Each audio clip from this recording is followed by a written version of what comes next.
Ladies and gentlemen, welcome to Flick Fights!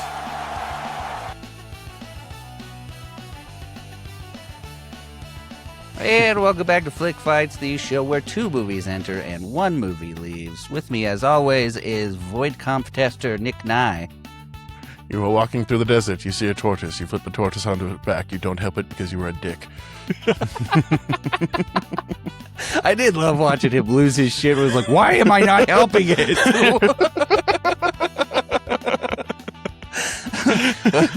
If you didn't figure out from that line, tonight we're doing iRobot from 2004 versus the OG Blade Runner from 1982.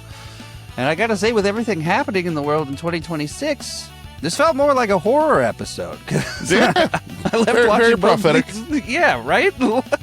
Not really hoping either of these. Like both of these end in the robot revolution where we're dead. Especially iRobot, where I love that both movies tie in that it's definitely corporations that did this to us in the future. Yep. It's a thing we all acknowledge and go trudge through our lives like nothing is going on. But it's like there's that one joke where it's like wait, they knew this was coming? Yeah, and they had this data at the time? Yeah, and they didn't do anything? Nope. Yep. It's the direction we're all headed.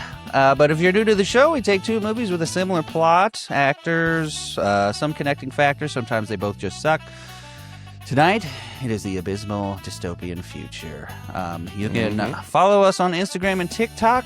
You can like and subscribe on YouTube. Please do download the episode on Spotify or Apple Podcasts. But with that, let's go ahead and get into our tale of the tape for this evening. In our red corner, we have iRobot, released in 2004, directed by Alex Proyas. Budget of $120 million. Box office of $353 million. That is a lot. Runtime of 115 minutes. Yeah, I mean, it was the era of the summer blockbusters. Like that back in like early 2000s. Like that's what you did during the summer. You went and saw the movie, sometimes a couple times. And this one was another one of those ones that was just chock full of fucking ads, too. So, IMDb so many lines. Has it at a 7.1. Rotten Tomatoes, the critics only gave it a 56%. Audience gave it a 70%. So, audience and IMDb were in sync here. The critics of Rotten Tomatoes could get fucked. Other movies by Alex Proyas, I honestly thought this should have been the other way around. The Crow, yep. Dark City, and Knowing. And I'm like, that's all way more in line with Blade Runner. Oh, dude, I saw Dark City way too young and gave like 7-year-old Nick some existential crisis questions. Yeah, I saw The Crow when I was super young, so it fucked me up in a way different way. Yeah. Starring cast of iRobot is Will Smith, Bridget Moynihan, Alan Tudyk, God bless him, and James Cromwell. Oh, I've got some things to say about Alan Tudyk. I've got some things to say about Alan Tudyk. He got fucked in this movie.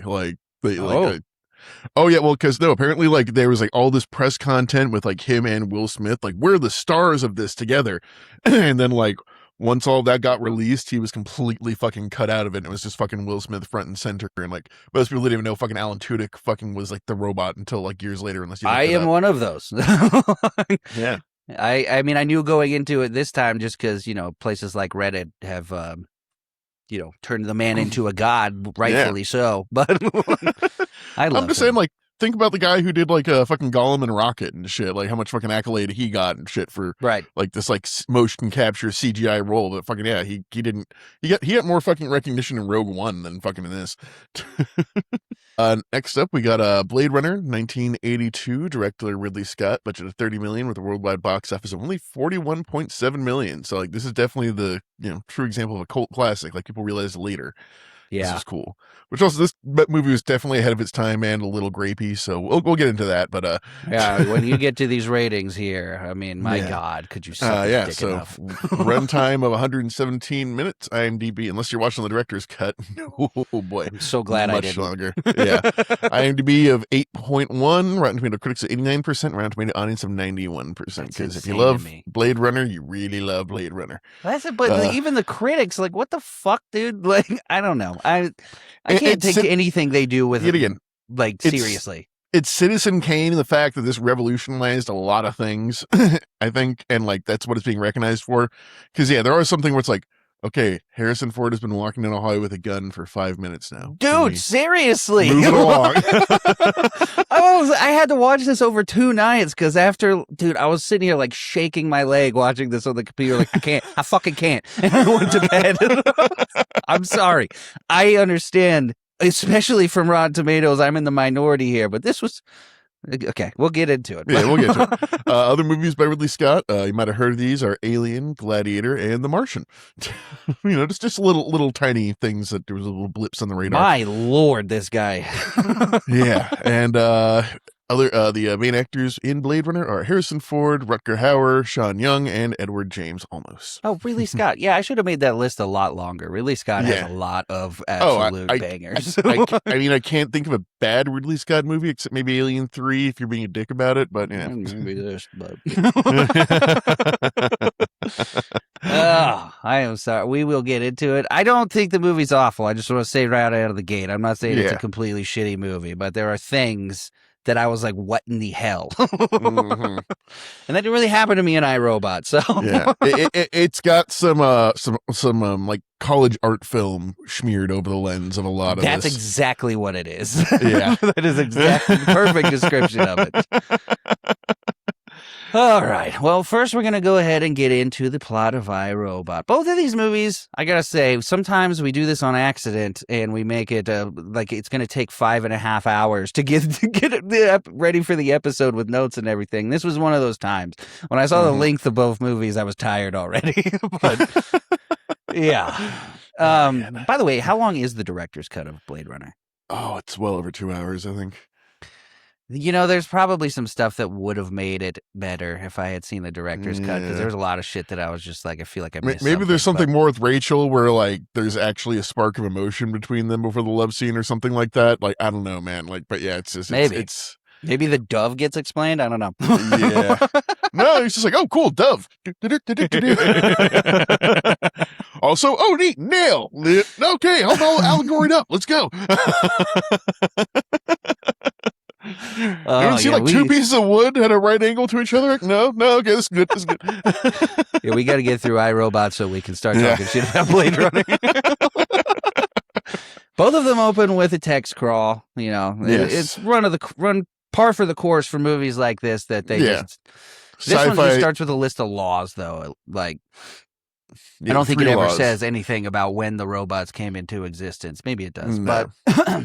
Well, like they're enough of a part of society. Well, they mentioned something about, your dad loses his job to a robot. So I'm assuming probably 40, 50 years they've been.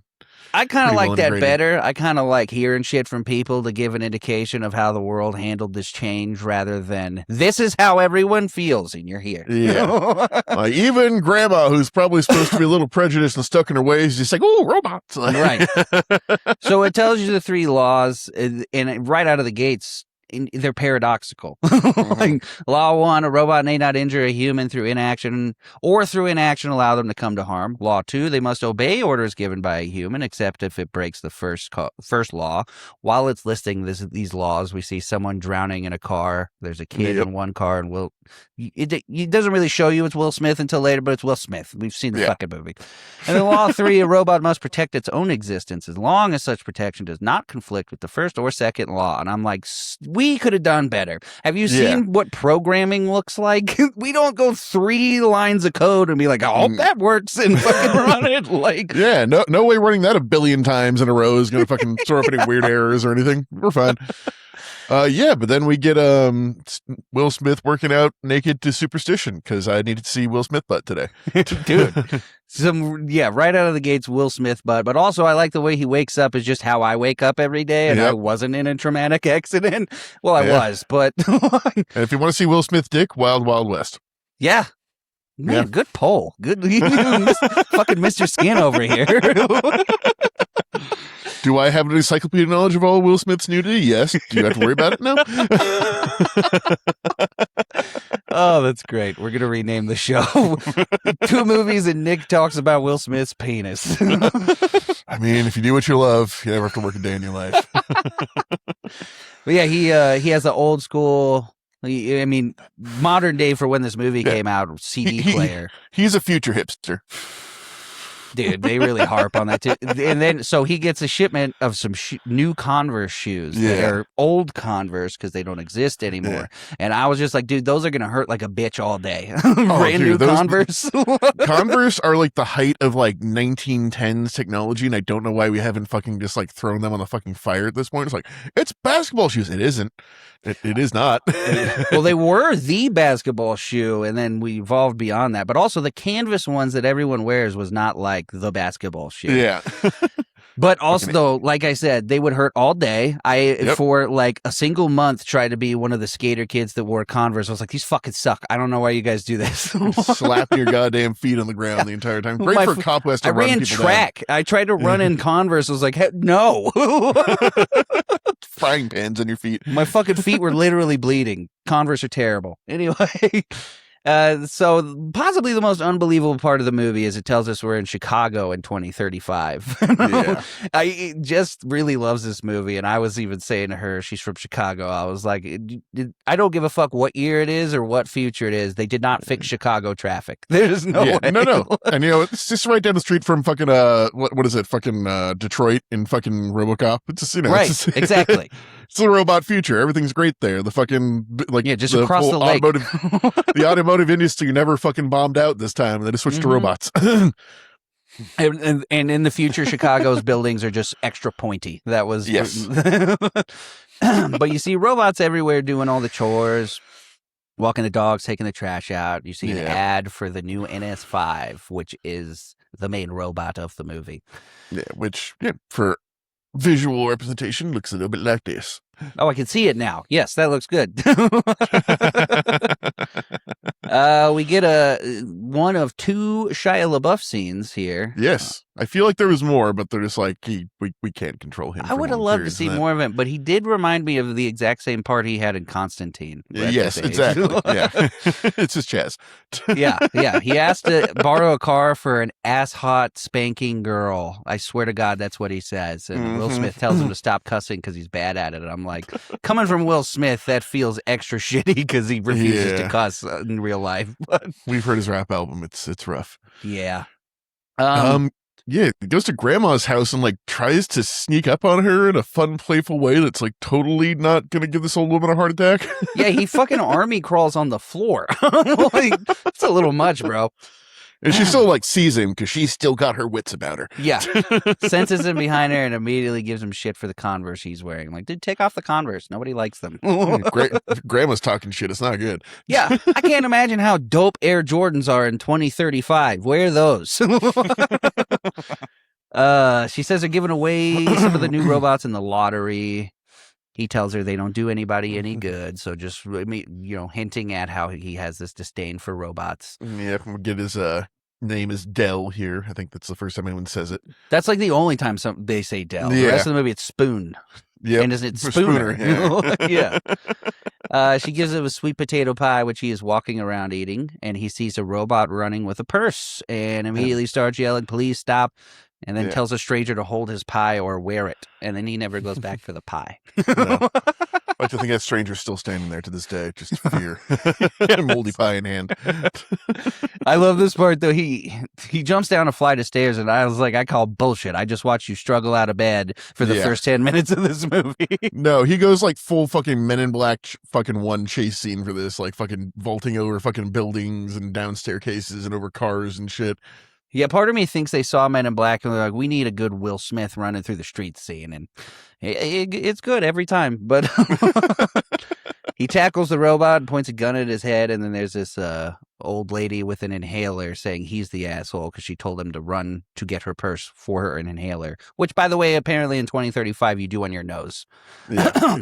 Don't know why. It's supposed to go in here. Future inhaler.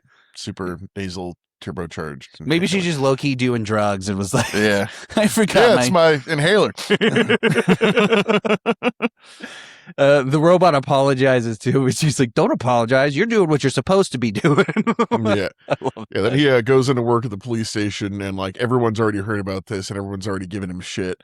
Yeah. And this is where we find out apparently it's like straight up just prejudice he has against all robots. Like They use the word prejudice several times Yeah. in this movie, and I'm like, is this supposed to be a metaphor for something? reminds me of fucking what is it? Teddy and the or Teddy the T-Rex or something like that, where like they make Whoopi Goldberg be a speciesist against fucking dinosaurs. 'cause you can see it just fucking like stick in her craw, like that she's having to fucking do this. Like, Yeah, I definitely was feeling like, is there a deeper message I'm supposed to be picking up on here that I'm not? Because it's not working. gonna clank her with a hard R, like Jesus Christ, Exactly. The captain is played by Chi McBride from Gone in 60 Seconds and some other stuff. I like him a lot. Mhm. Typical captain relationship, though, tells him it better Yeah. be the last nothing. And it's like, are you sure you're ready to be back? You can take your time. And he's like, well, fuck yourself. So we know something happened.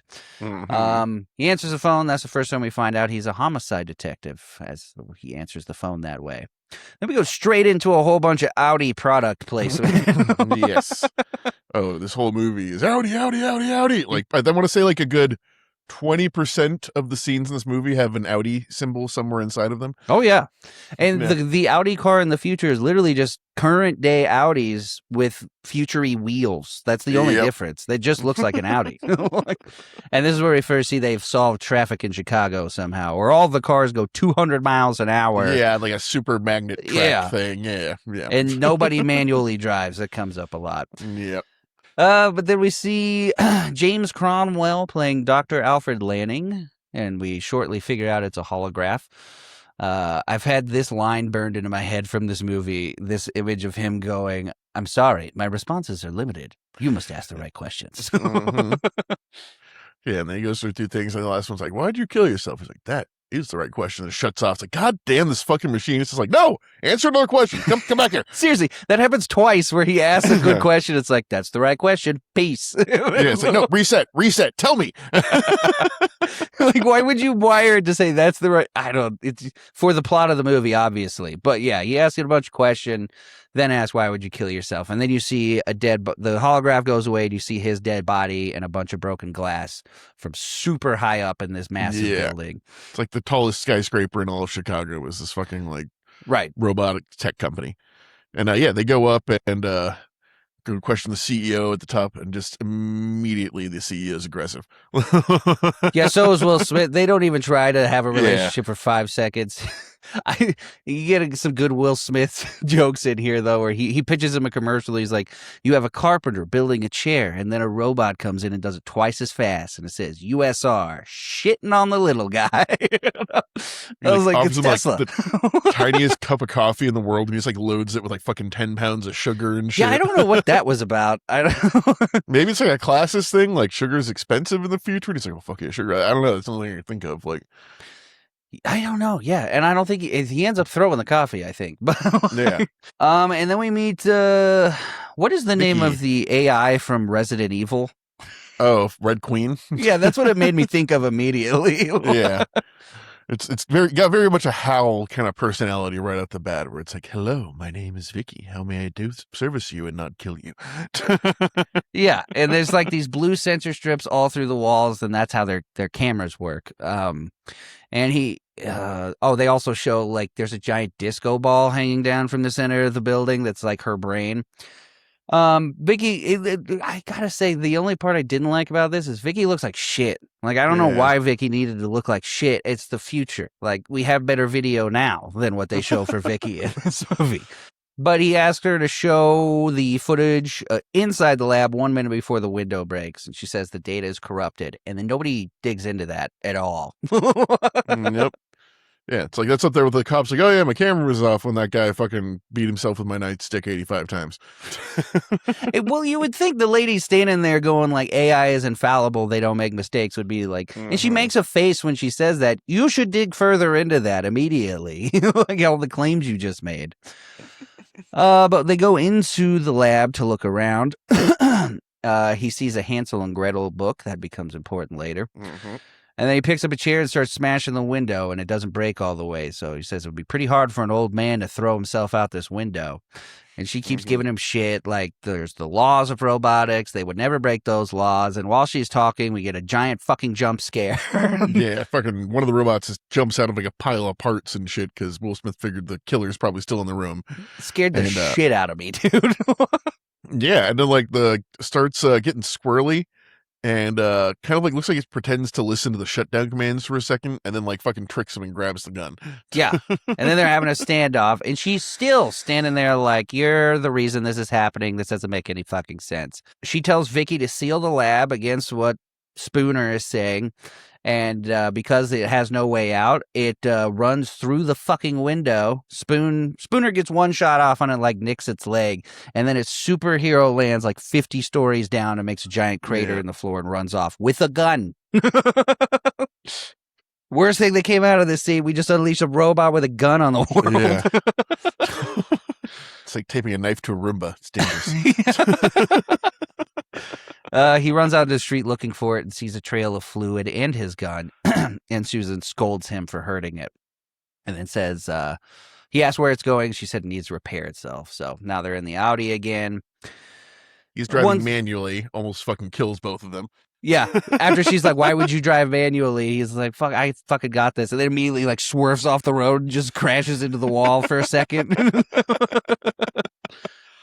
Then they show up to the USR assembling plant, and he asks, where is everybody? And she says, it's all mechanical. And he's like, so you have robots building robots. That's just stupid. Yeah, like, it is. Never do that. Never make an autonomous robot making factory. That's how the world Pretty ends. sure that's already happening right now. Yeah, Amazon having their robots sort packages. I'm pretty sure robots build those robots. I know. We just need like the one dude at the end of the line that like hammers the final nail in or some shit that like Something. fucking makes it all work. Yeah. Please. Please. And they walk in. She looks at the inventory list and says there's supposed to be 1,000. There's 1,001. And they hit the lights on a warehouse of definitely not 1,000 robots. Yeah, I would say like 400 maybe. Yeah, maybe. But I'm scared already. Just seeing an army of robots like that scares the shit out of me. You got a mannequin thing, right? Yes. Oh, I'm sure Blade Runner was great for you with all this fucking mannequin. Yeah, that analogies. hotel can suck my whole dick. That was fucking awful. That was fucking terrible. I hated every time we were in that hotel, dude. Oh, you didn't like the fucking the fucking teddy bear homunculi walking around? No, it was awful. Everything in that room was terrible, and it needs to be burned to the ground. It was like, I'm a gene editor. You know what that means, right? He's like, no, I don't know what that means. What does that mean? Oh God, why do you have a little tiny German man? I fucking, it was terrible. That was my nightmare, bro. Oh God. He starts walking through the robots, says there's gonna be one that doesn't belong.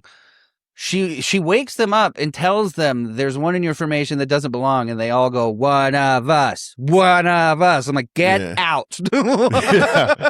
It's like, might as well be like, I am Spartacus. Like fucking like that shit feels Oh like my God, that was horrifying.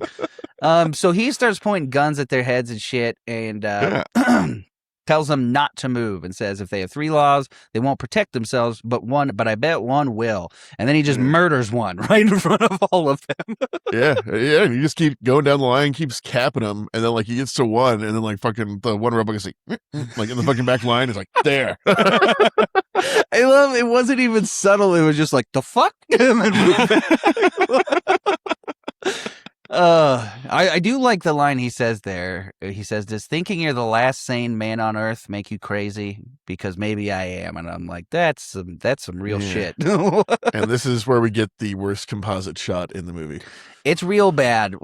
So they see the robot, but then it hides again.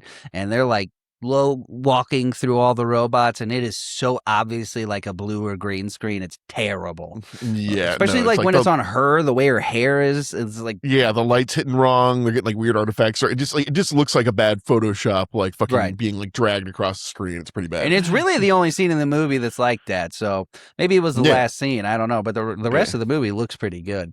Just odd, yeah.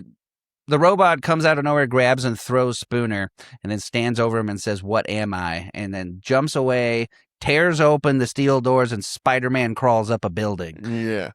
And then all the cops are there. And then all the cops are there they're just shooting at him, and then the special unit comes in with the net guns and the helicopter. We have established he's like vulnerable to bullets, though, so I guess every one of them misses. Seriously. And the fact that we have a helicopter unit ready with net guns for robots and they're all telling him he's crazy, like, you prepared for this, clearly. What about the anti-crazy robot squad? You're just saying things. But we have funding for them. Nah. Garcia's the leader. Oh, but they catch him. And then we're back at the police station where his captain, John, is still telling him it's a suicide.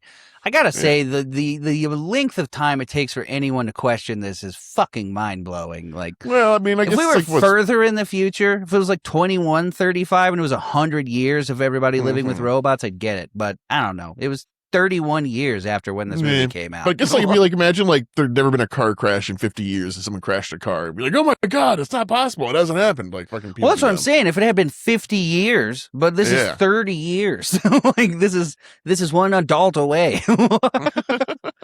But yeah, they're blowing him off. DA says nobody goes in there to talk to the robot. And then all he has to say to him is, what if I'm right? And he's like, all right, go in there 5 minutes. He's like, what if I'm right? It's like, then I'm going to miss the good old days. Yes. And he says, good old days? He says, when people were killed by other people. This becomes important later. When he walks in, he winks at John, and the robot like takes pictures of it when he does it. And there's like 6 armed SWAT officers in this room, and you're still telling me everybody doesn't believe that robots could be dangerous. But he interrogates him, commands him to respond, and the robot immediately asks what the wink means and like mimics it. He says it's a sign of trust. It's a human thing. Asked him, why'd you run? I was like, I was frightened. Right. Robots don't feel emotion. He's like, I do. I even dream. It's like, oh God. Yeah. I would have noped the fuck out of this entire situation much faster than everyone. So I'm continuing this interview from the other side of that bulletproof glass over there. Well, that's the other thing. John's surely somewhere watching this interrogation. I would have been like, what did he just say? Yeah, he implies he's got human emotions. The quintessential line is kind of like, do androids dream of electric sheep? He says, can robots write a symphony or turn a canvas into a masterpiece? And I love this part because he goes, can you? And when everybody argues about AI making art, I'm like, most of you cannot make art. But then the robot says his name is Sonny and gets sad looking at the pictures of Alfred. He looks at him and says, you have to do what someone asks you, don't you, Detective Spoon? He says, how do you know my name? And he says, don't you, if you love them? And then cops come in, pull him out. And then this is just what would happen in real life. They're all yelling at him in John's office. Now the big corporation is here, U.S. Robotics, a.k.a. Tesla. And they're like, robots can't murder and can't be charged for murder. At worst, this is an industrial accident. That's exactly what would happen, I think. Like the day an Amazon robot goes crazy and beats a worker to death, that's what they're going to say. It's an industrial. It's going to be the same thing as like the fucking forklift fell over on him. It's right. Say, like fucking He tells John to call the mayor, and then Lawrence, the CEO, hands him his phone. He's like, it's the mayor. Then like we see the next scene, like this like chief is like trying to calm him. It's like the Wolfman, and like like you got created, and it's just like, you mean fucking Frankenstein? He's like, yeah, that. He's like, Frankenstein, Wolfman, Dracula, what the fuck ever. I also like the old school diner. You can see it's filled with quote unquote relics. There's like a regular ass TV, Voss water and shit there. I think they're drinking root beer. I'm not sure. But also the robot has a little bow tie on. Then the dope Audi pulls up in front of a mansion with a giant USR demolition robot. And it says that the robot tells him that demolition for the building is scheduled at 8 a.m., authorized by Lawrence from U.S. Robotics. Yeah, we see this is the fucking Doc's, like, fucking former mansion, as he gets greeted by the fucking holographic door greeter by name, which is weird. I don't know if I'd install that if that was an option. I do like both movies have like a thing where you either use your badge or your fingerprint to check into like every single doorway. And then as soon as he goes in outside, the demo robot turns on and the time changes to 8 p.m. He sees a video of Alfred talking about the ghost in the machine, basically that robots will eventually learn and build their own personality and shit, and he's barely paying attention. And I'm like, Then we get the fucking quintessential cat fucking fake out jump scare. I hate that shit. It's so annoying. It's the cheapest fucking thing you can do in Hollywood. Like, dun nothing. Wow, fucking no, I hate that shit. And then he tells the cat, he's like, "Look, this relationship is never gonna work. You're a cat and I'm black." And he says, "I don't want to be hurt again." And then immediately the building starts getting destroyed. He picks up the cat, and then he fucking skateboards a door. Yeah, into a moat that's like outside the house for some reason. Yeah, I don't know if that was a koi pond or what that was, but it was some very convenient water, you know. All of these movies have convenient water. But, yeah, then he shows up to Susan's house with blood all over his head. And she says, "Do you ever have a normal day?" And she's like, "Do you like cats?" And she's like, "Are you saying cats did this to you?" Which is could have at my trunk. Do you want it? And then he says, "Your shit keeps malfunctioning around me." Tells her about the demo robot. She's like, "That's highly improbable." I'm like, "Fuck you, bitch." Like, I mean, how much more shit has to happen before you believe a single goddamn thing? Yeah, she calls him paranoid, and he fucking retorts, "You are the smartest dumb person I have ever met." Yeah, that's a line I've heard quite a few times in real life. "You're the dumbest smart person I know." And she says, "You're the dumbest dumb person I know." She sees a robot on her couch that looks like the Sunny robot. It's one of the new gen ones. And she's like, "We were watching TV." And I'm like, gross. He mentions the surveillance strip that he saw in Alfred's place that is also important for later. She says it was linked to the U.S. robotics building for convenience, and he says maybe somebody was watching him there, maybe even keeping him prisoner. And I'm like, how did you get there? Because he hadn't been there for a long time, looks like, and he had a cot in his room. I guess it's making a lot of jumps of deduction here. Yeah, that was a really good jump, though. Yeah. And he says maybe he knew there was a problem with the robots, and then they yell at each other. She says, "You just want something to be wrong with them." And cut to another drowning robot girl death dream. Wakes up and just apparently that's just how he sleeps every night now. Totally with a doesn't have gun, and then PTSD. wakes up and is like, "Ow, my shoulder." That's every morning. Yeah. Now I might sleep with weapons next to my bed. Don't sleep with weapons in your bed, people. That's not. I learned that that's not lesson good. at a young age. That was a big mistake. Yeah. You see a USR bus going around the street showing off the NS5s and then starts dropping them onto the street and taking the old ones away. And people like applaud as one hugs a little girl. And I'm like, you know, just more shit that I could totally see happening that just scares the shit out of me. Oh, wait about 10 years. We're almost there. Yeah. Yeah. Then he's back at Gigi's. She asks, "Did Frank Murphy beat you up?" Basically, the whole scene is to get to a point where she says breadcrumbs, and we do this thing like 3 more times. Wait, what did bicycle. Binary. Binary means two. There are 2 slices on this pizza place. It's an amalgamation of cheese and bread. Yeah, it's just fucking, I hate that shit. And they do it a few times. Yeah. I think the worst one I've ever seen is Independence Day, but yeah, I fucking hate that. Oh, trope. yes. Independence Day one is iconic. Yeah, he says, "Breadcrumbs, you're a genius." Susan walks in to Sunny, who is like on the lethal injection chair, kind of. Yeah, that they have set up for robots because they need to do this. Right? He starts saying, "They're going to kill me, aren't they?" And she says, "You're scheduled to be decommissioned at the end of this diagnostic." And he says, "I think it would be better not to die, don't you?" Yeah. She's like, "Oh, shit, he's alive." And also, this again, is his 3rd time she looks like she's going to cry. That like every fucking scene in this movie, she's either crying or about to. And yet again, on these robots that apparently never go ballistic, never do anything wrong, we have a heavy restraint chair. Yeah. Yeah. She is the dumbest smart person. Just ignoring like the fucking scratch marks.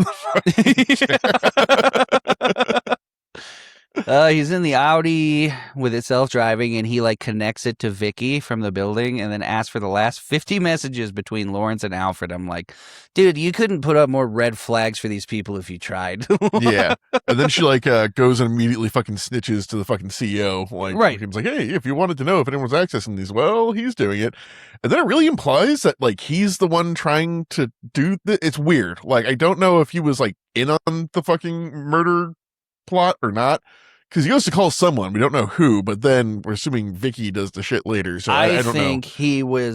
I think he might have become aware there was a problem, and like any other CEO in the world, just started trying to brush everything under the rug because they were about to make a bunch of money. But yeah, the two like giant fucking semi-truck transport units like just like flank him on either side, and he's just like, oh, I'm not this unlucky. Yes. And this is a scene that I remembered very well from back in 2004. But yeah, all the robots' chests start turning red and jump onto his car, rip open the roof, and say, "You're experiencing an accident." Yeah, no, because thank God they have the robot red evil light installed in their chest. Like that was fucking default build. So, all right, guys, about to do some murdering. Turn on your lights. Bloop. All right, let's go. But they're jumping on his car. He's shooting them off and does some dope shit to get them off his car. There's a part where he like gets around the front bus. They turn like sideways to keep him in, and he gets around one on like the bank wall, and then just starts spinning at like Mach 12, knocking them off the car. Like, you would have went flying out of the fucking car, dude. Oh, you would have passed out just from the G-force on that shit. But knocks him off, and then the Audi crashes into the wall and then flies into it's like the end of the freeway or something, apparently. Like, I don't know. Yeah, I don't know if it was a very conveniently placed construction area in this tunnel that I don't know why there would ever be a construction area when it seems like robots do everything. Yeah. But as soon as the car crashes, little robots come out and start picking up all the dead ones and pieces of the car, and the buses are all on fire in the background. And then Spooner gets out of the car. Gets there, so yeah, apparently. I mean, it's great for covering up crime, I will say. Yeah. Yeah, he like limps out of his fucking car all fucked up, and then the second he gets away from it, like fucking the car gets like thrown at him from across the room, basically. Right. And then he has a straight up fight with this robot, and this is where we discover that his left arm is a robot arm, and uses it for the first time in the movie, and it has like super strength. Yeah. Like that would have been convenient quite a few times. Oh no, it's like it's the whole problem like the Winter Soldier. It's like, why are you punching with your other arm? Like you have a fucking like cannon on this arm. Which I do like the canon in the movies. It's like, well, I'm right-handed. I forget. Like, yeah. But he fucks the robot up, and then sirens start coming up in the background, and the robot runs and dives into the fire, which was terrifying. Yeah, but also it's not like that robot is gone now. It's like it didn't just like liquefy. It's still in there. Like... Yeah, it's super scary. And then the cops are here checking out the scene and everything. John sees it's him and kind of rolls his eyes. Yeah, shoes are ruined. But yeah, John comes up and starts interrogating him about what happened in the tunnel. Says you caused an accident with those trucks, basically. And I like, he says it was the robots. And he's like, I just came from the tunnel. What robots? He's like, the goddamn robots, John! He's like, God damn it, where's your gun? He's like, give me a badge. Give me a badge right now. And also, as he walks away, he just crashes out on two random cops. He's like, do I look like I give a shit what you think? And they're like, what the fuck, man? I didn't fucking say anything. Then we see Susan analyzing Sonny, and she notices he does not have an uplink, and his alloy is denser than normal. She says, you're unique. He says, I am unique, and like smiles about it. And then she like looks at his innards, his brain, and like the inside of his chest, and just says, what in God's name? And then we cut away. Well, it's like the little thing comes out, right? The little orb. Yeah, there's an orb in the back of his head and one of his chest. And I just like it just went over my head the entire time, but he has a heart. Yes. And I like that he's built so that it has like a fogging effect on his chest unless you need to see it. Like, we see Spooner spraying his arm back on, very Star Wars-ish. And Susan is at his door, so he hides the spray. And she tells him that Sonny has the 3 laws, but can choose not to obey them. I'm like, so right now you should be apologizing like a motherfucker. Yep. And she doesn't. And she says, he says he needs her to get him back inside to talk to the robot, and she agrees to. And then she tries to voice command his CD player, and it was all just a way to get to her seeing Will Smith with his shirt off. And then see all the scars and start sensually feeling his robot arm and all his robot parts, which is his whole arm, his ribs, and his lung were all replaced. Yeah, and then she pokes like when she that's my Yeah, he goes full Pillsbury Doughboy. She says she didn't know anyone was so extensively repaired and now understands why he was connected to Lanning. And then he finally tells the full story about the car accident, and he acts his dick off in this scene. Yeah. It's like, I'm wearing the dead girl's necklace all the time. Like, okay, cool. You've totally adjusted well to this and have gotten over it, I see. Right. So he tells the story that a semi-driver fell asleep at the wheel, hit him and another car into the water, and a robot was nearby. And shows them jump in, and Will Smith starts screaming, "Save her, save the girl." And he says, "But it didn't. It saved me." And he says, "I was the logical choice because I had a 45% chance of survival, and Sarah only had an 11%. He says, "But that was someone's baby. 11% was more than enough, and a human would have known that." And he gets all Will Smith teary-eyed in this scene. It was good.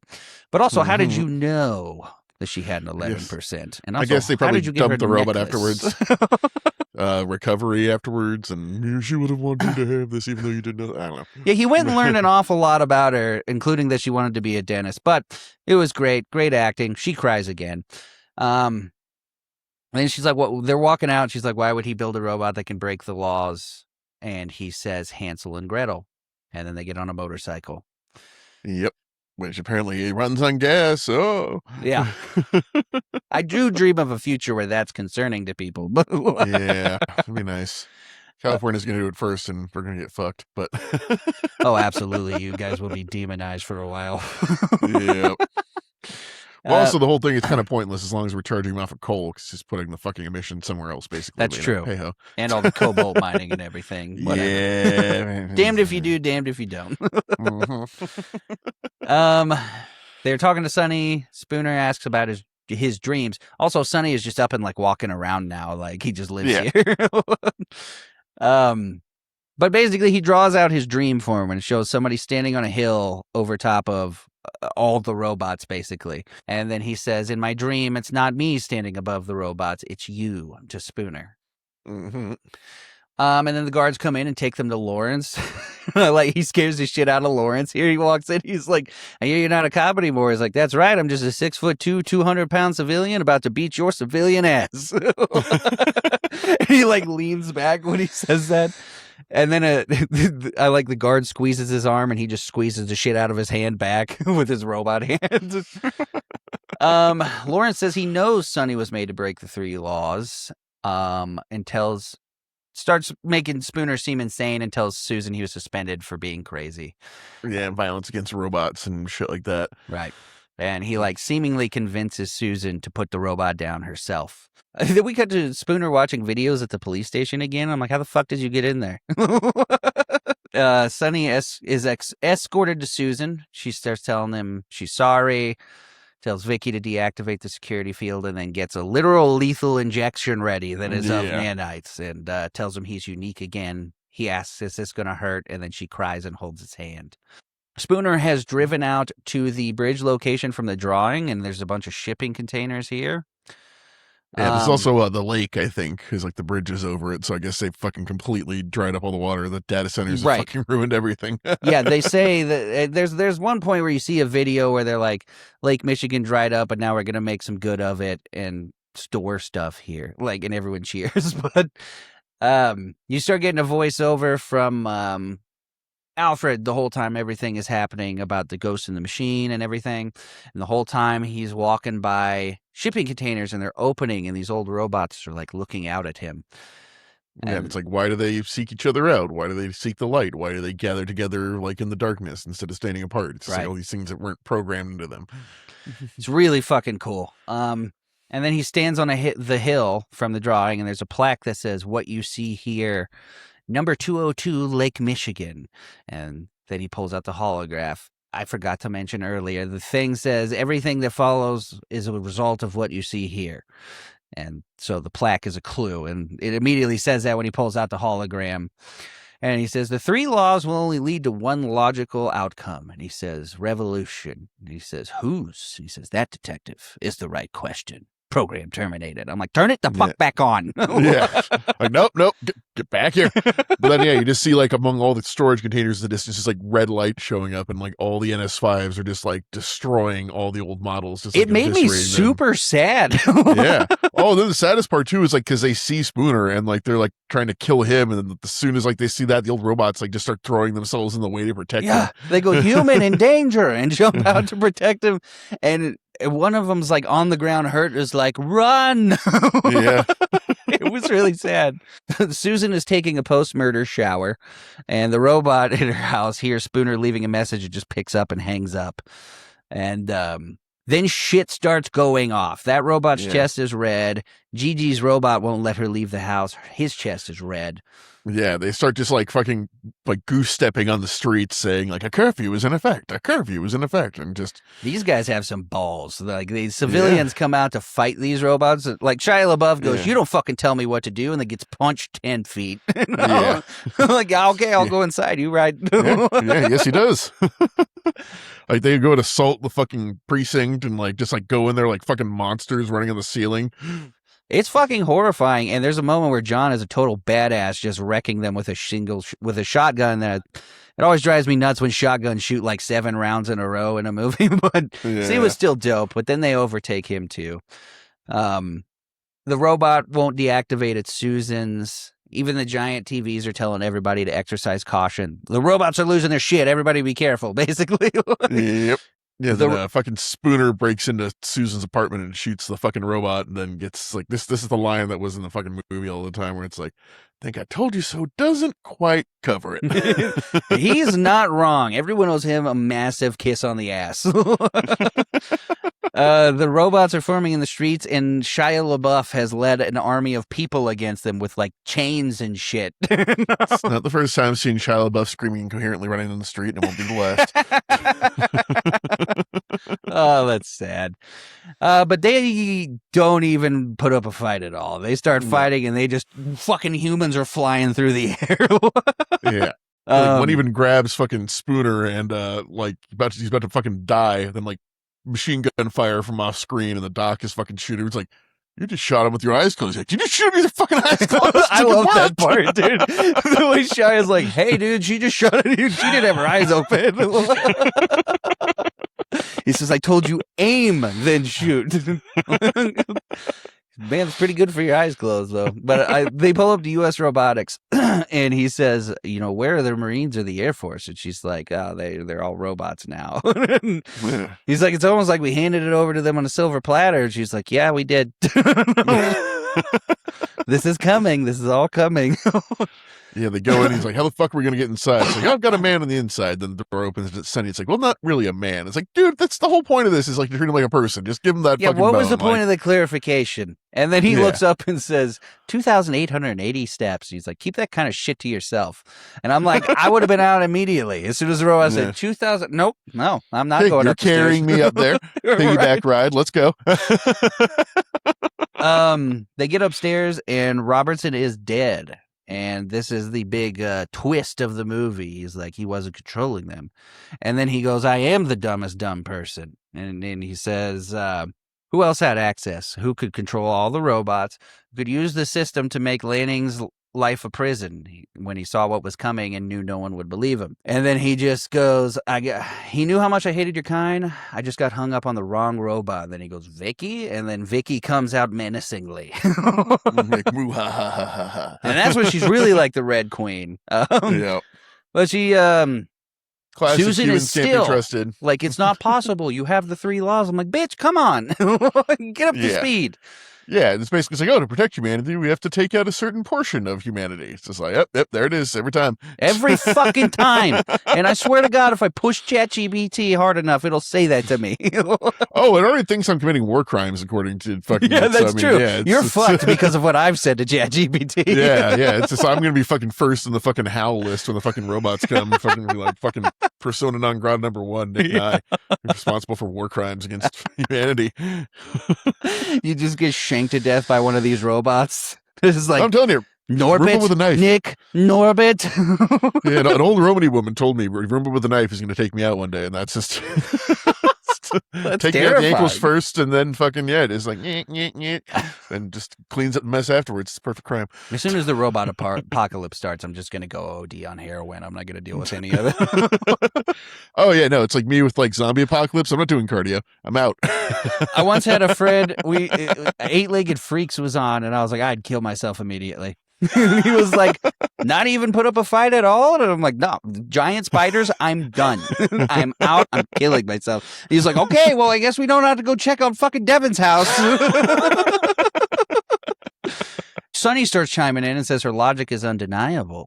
The created must protect the creator and blah, blah, blah, blah, blah. And then he puts a gun to Susan's head, and Spooner's trying to talk him down, and then Sunny winks at him. Really cool full circle moment.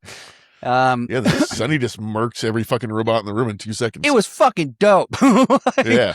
It's like, oh, that's why they're in the military now. Okay, I get it. Yeah, exactly. Yeah, he goes like super speed mode with his aiming. He's way more lethal than Spooner is in this scene. I think Spooner kills like 2 of them. Yeah, maybe. But then they decide the only way to kill her is to get the nanites and inject them into her brain. I'm kind of skipping past a bunch of shit here. There's a whole bunch of action, running, chasing, Sunny fighting robots. I think he locks him out. Yeah. Yeah, and of course, the only way to get to like the control panel is by walking across a 100-story up catwalk with no guardrails. OSHA violations out the fucking ass. Well, I guess robots are doing it though. It doesn't matter. That's probably why. But again, another point in the movie where I've been like, no, I'm not walking across that. Oh, even Will Smith is like, I don't fucking like heights. God damn it. Yeah. Then Sonny runs to the fucking robot fucking execution chamber to fucking go grab the nanites. And there's robots there waiting for him, which he easily dispatches. Like at this point, he's just tearing through them like fucking tissue paper because he's made out of fucking like tungsten or some shit compared to everyone else. Right. It figures out his purpose is so he can survive reaching in to grab that, basically. Yeah, and he just goes in, no problem, grabs the fucking vial and pulls it back out. And I love the whole Vicky's time like, Vicky's like, don't do this. He's like, shut up. And then I like Spooner's like, how long do you need to do this to whatever her fucking name is, I forgot. Get unlocked. Yeah, Vicky locked him out, so fucking she's like he's 6 trying to hack minutes, back and he's in. like, what if we don't have 6 minutes? She's like, then we'd have to climb down 30 stories and inject this directly into her brain. Why? And he goes, because we definitely don't have 6 minutes. And there's robots all over the building. Yeah, every robot in the city is just swarming it, and he's like holding him off with his fucking arm and his machine gun and fucking jumping from fucking rung to rung and all crazy action shit.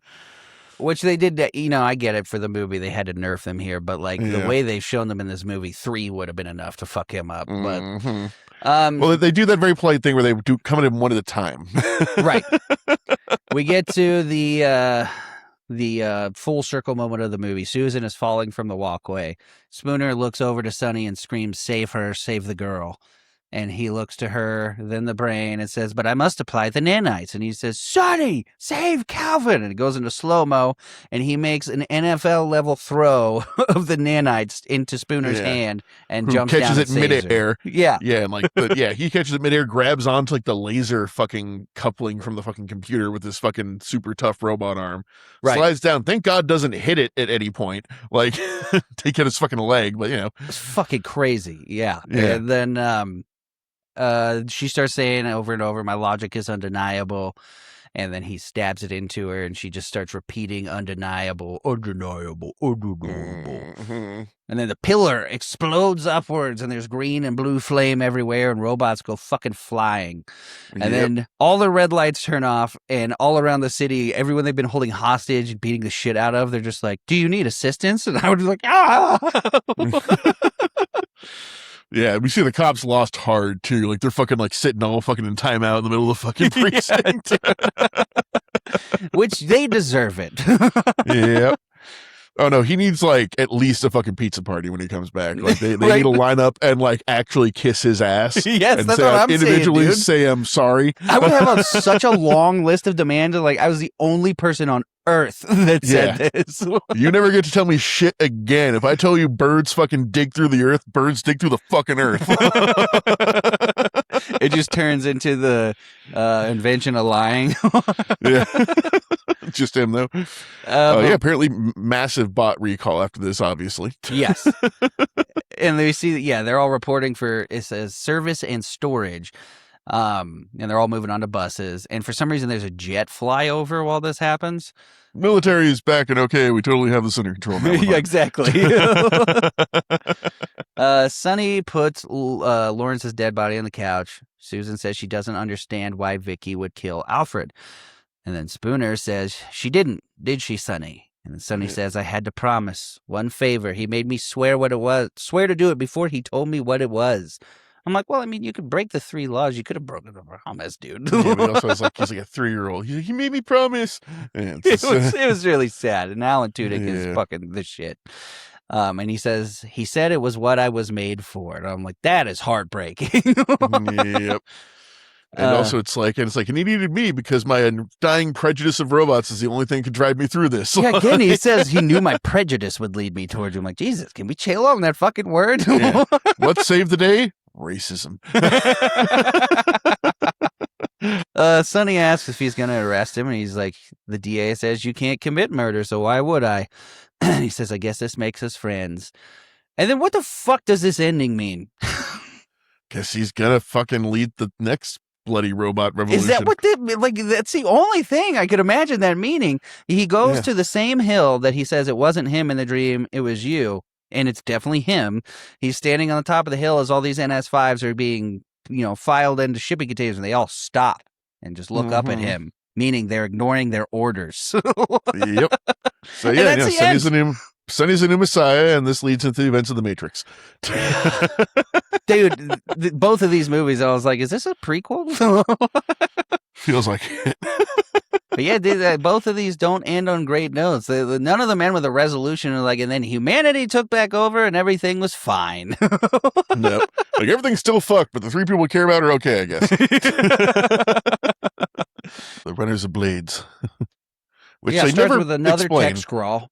Yeah, I don't understand why they're called that. They say that right at the beginning, and you just have to accept it. Yeah, it's a cool name. Yeah, set in a Harrison Smith voice. Yeah. Not Harrison Smith, Harrison Ford. God damn it. Yeah. And basically, we get a little text scroll explaining Replicants, which we've made human clone slaves for work on colonies in the future.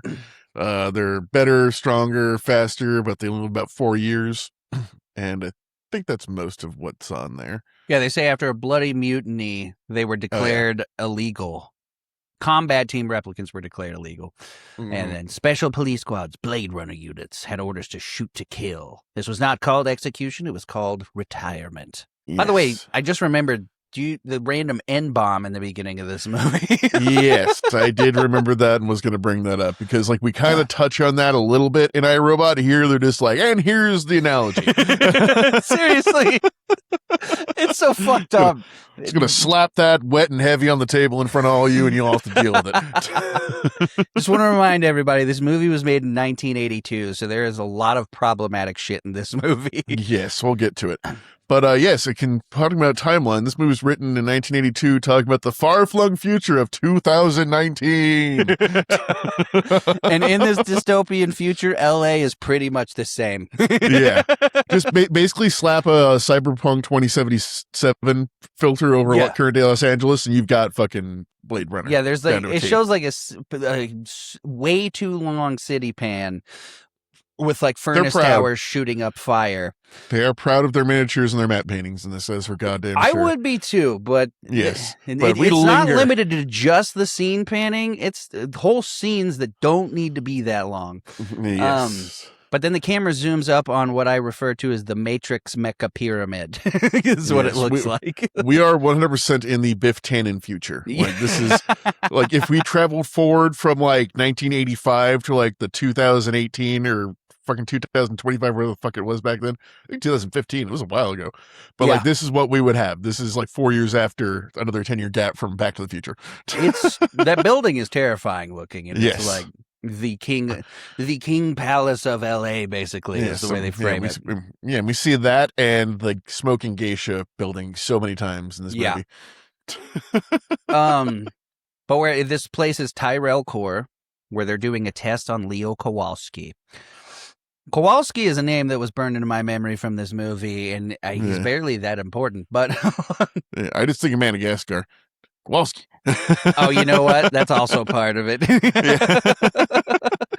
But they're doing the test Nick referenced at the beginning. I don't have a single idea what these machines do. I know one shows what their eyes are doing. I figure that out eventually. But then there's like an accordion that's breathing. It's bullshit fucking it's like how steampunk just has a bunch of fucking like valves and gears slapped on shit for no reason. That's like cyberpunk version of this. Exactly. It's just like, it looks cool, don't question it any further. Like I don't say, this is a beautiful movie, like fucking regardless of what you can say, like the set design and like especially for 1982 shots. Making the shit that happens in this movie happen is crazy. Insane. But I always figure the machine, like, it's like testing their respiration, their pupil dilation, their skin. It's just like checking all like the sympathetic like reactions that like. I got the eyeball part, but every time I showed this thing breathing, and I was like, I have no idea what that's for. Just steam powered. I don't know. But we are getting the Voight Comp test here, which is basically like he just like bombards this dude with like random questions that are basically verbal captures, I guess. Right. That's exactly what it is. It's a verbal captcha. But like I said, you see a tortoise. What's that? He's like, it's a turtle. He's like, so you see this turtle. He's like, I've never seen a turtle. And it's just like this really weird, halting, back and forth, awkward conversation that they're kind of having. I mean, he starts losing his shit when he's like, you're not helping it. Why aren't you helping it, Leo? And he's like,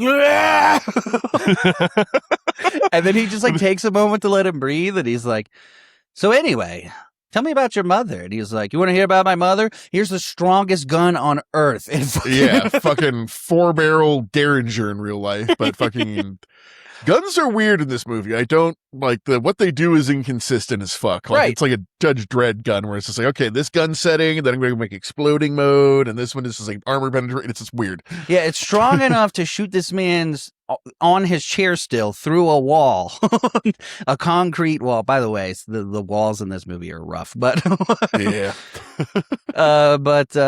shoots him through a wall and then shoots him one more time, and then we're on the street. We see people on the street. It's raining, neon lights, classic cyberpunk stuff. Lightsaber umbrellas. Exactly. And he is reading the paper. And immediately internal monologue, and movies don't do this. Especially with a voice like Harrison Ford in 1982. It just doesn't flow well at all. No. And it really takes you out of it. Like, I swear, if we just watched it, like, maybe that's part of the director's cut, but if we just watched him, like, reacting and moving the city, we'd get all the information he's giving us. But it's just like, I am a boiled detective from a former police squad that used to take out the replicants, but I don't do that no more because it made me sad. And then he throws in this random detail where he's like, sushi. That's what my ex-wife called me because it was a cold fish. I'm like, what the fuck was that for? Nobody said anything about sushi. No, he was just looking at it. So it's like, we're not even hearing we're just hearing like his thoughts. It's like, sushi. My wife called me sushi. It's just like the random shit that runs through your head fucking on like autopilot. Like, we're not getting a hard-boiled like description of like, she was a beautiful woman that was poured into the dress and she spilled a few drops. Like, we're not getting that. It's just like, this is sushi. My wife called me sushi because she thought I was a cold fish. It's like literally that level of like fucking. I graped her too. Anyway. There's also a blimp that keeps playing an ad for off-world colonization. Yeah, with these fucking searchlights, which I can't believe are shot out every single day. I would go lose my mind if I lived in this city. That blimp is coming down day 3 with me. I'm fucking 3D printing something to take it out, like the ballista on my roof or something, but we ain't doing that no more. Especially since the curtains are fucking outlawed in this city. Yeah. But he sits down to get some Japanese food, but not Japanese food, apparently. And two guys come up to arrest him, and the guy translates and said, they say you're a Blade Runner. And then the guy says, Captain Brian, and he smiles and gets into a flying cop car. Yeah, and apparently there's something in this movie called city speak, which they describe as a mix of German, Spanish, and Japanese. Those languages don't mesh. Like, I don't give a No. fuck what you do with it. Like, it's not going to work. And it would not sound just like Japanese. No. If you mix German in with Japanese, it would be so confusing. But they get to, this is where it happens. They get to Brian's office. Yes. And he says, you wouldn't have come if I just asked. I got 4 skin jobs walking the street.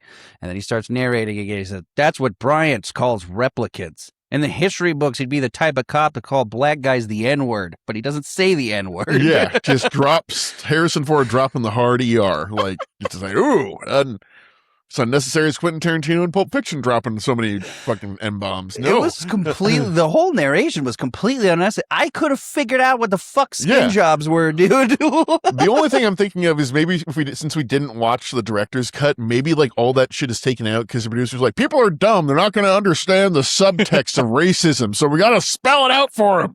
But then there's other shit that they 100% leave up to you to figure out, I think. Yeah. And yeah, that was so ham-fisted right at the beginning, dude. Oh, we need him to know it's prejudice. I'll write a new line for you. I'm going to put it in the script myself. Here you go. Harrison, read that. We're going to shoot it. No, we're just going to play it over the top of it. It really needs to be in the film. God damn it. It's so bad.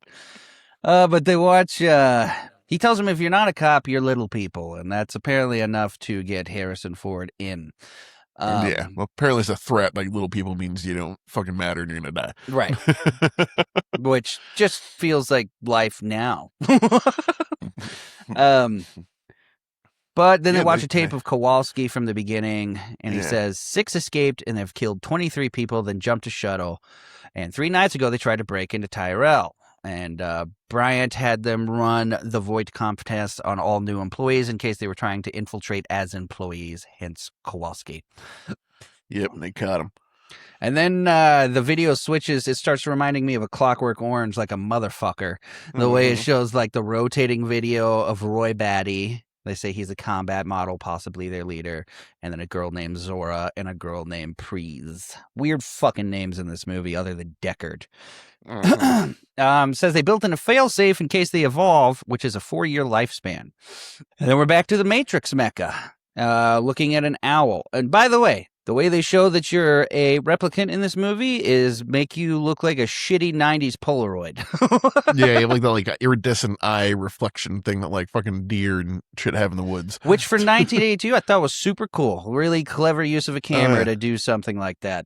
Yeah, because I think it's an in-camera effect. Like they're hitting it with the light and catching it at a certain angle through a certain filter. Yeah. And then they're like, the owl is artificial as well. And this is where we meet Rachel. And every animal's artificial, pretty much. It's kind of just like the beginning iRobot. She walks in and was like, you don't like our work, do you? And you probably hate them because they're machines and blah, blah, blah, blah, blah. Same shit. Just on repeat. Goes to ask him, like, you ever retired a human by mistake? And he's just like, nope. Yep. You got me there, didn't you? And then a guy walks up from the back who is Tyrell and asks about the void comp test.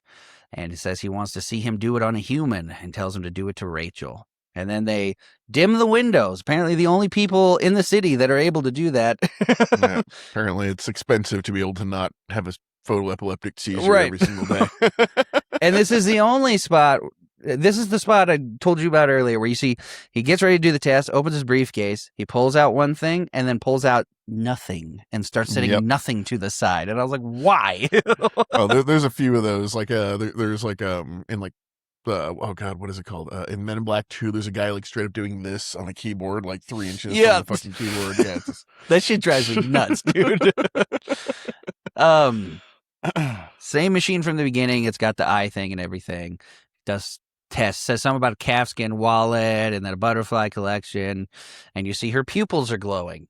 And but she's giving like right answers, basically. Right. She's not freaking out like Kowalski did at all. And then the guy asks her to step out for a few moments. And he says, she's a replicant, isn't she? And he's like, how many questions does it usually take? And he says 20 or 30. He's like, it took 100 with Rachel. And he goes, she doesn't know, does she? And he tells her she's an experiment, and we gave them memories to control them and control their emotions. And then apparently, right after this, they just tell her.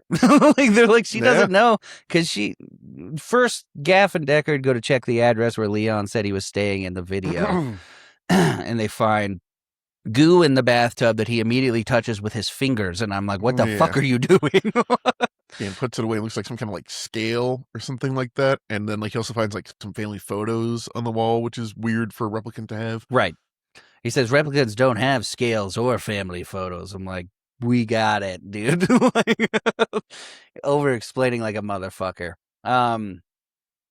We see a gross, creepy hand and somebody saying time enough, and it's Roy Batty. Yeah. I don't know why his hand is like, well, I think it's like he's decaying, basically. It's got like... Okay, yeah, I figured that out towards at the very end when he says that shit, but for most of the movie, it just looks like he has like dust on his hand. Yeah, but it's like really pale and shrunken. It's like the nails have gone black. I think it's just like necrotizing, basically. He's like dying. He's also sweating his ass off the whole entire movie too, It's really rough. Which, especially in the next scene, is very obvious because they walk in like a deep freezer and he's still just like dripping sweat the entire time. Yeah. Yeah, he walks out to Leon Kowalski and asks if he got his precious photos, and he shakes his head and says someone was there. And then some people ride by with some super fucking weird bicycle helmets. Oh, dude, the extras in this, like, I could just go back through this on mute and just watch the background extras. Like, they just kidnapped Burning Man and, like, threw them on in the background. Exactly, basically. Dude. It's fucking nuts. Like, all of Burning Man, every single one of them, and just fucking cram them. And, like, everyone goes, like, I want to know his story. What the fuck is up with that guy? Like, no, fuck these people. Like, let me go with the neon pink mohair bird person. What the fuck was that? What were those twins? Those are twins on a tandem bike. At one point, it's like literally the sand people from Star Wars. Yeah. Oh, yeah. It's like Jawas and shit in this. It's like, yeah, no. Then, we get to the freezer scene with James Hong from Balls of Fury. He's from other shit, too. That's just the most recent thing I could think of. Playing with eyeballs and putting them on a microscope. And basically, they threaten the shit out of him. Leon just starts sticking eyeballs on his shoulders and shit while they're talking. What the fuck is that? But Roy says, he wants his inception date means that he's going to die soon. And Chu says he just does eyes, but maybe Tyrell would have answers, or J.F. Sebastian. Deckard gets on an elevator that uses fingerprint ID. This is where it reminded me of iRobot. And we get another jump scare as he spins around and points a gun at the corner, and it's Rachel just standing there. Also, do you recognize his gun from anywhere else? You ever played the Fallout games? Oh, yeah. You know, of New Vegas? Yeah. You know the dinosaur, like fucking, like dinky dino fucking place? Like maybe. It's been a very long time since I played it. It's like the giant green dinosaur, like tourist trap. Like you do some missions there. It's where, I think, Boone's in the Mouth or something like that near Novak.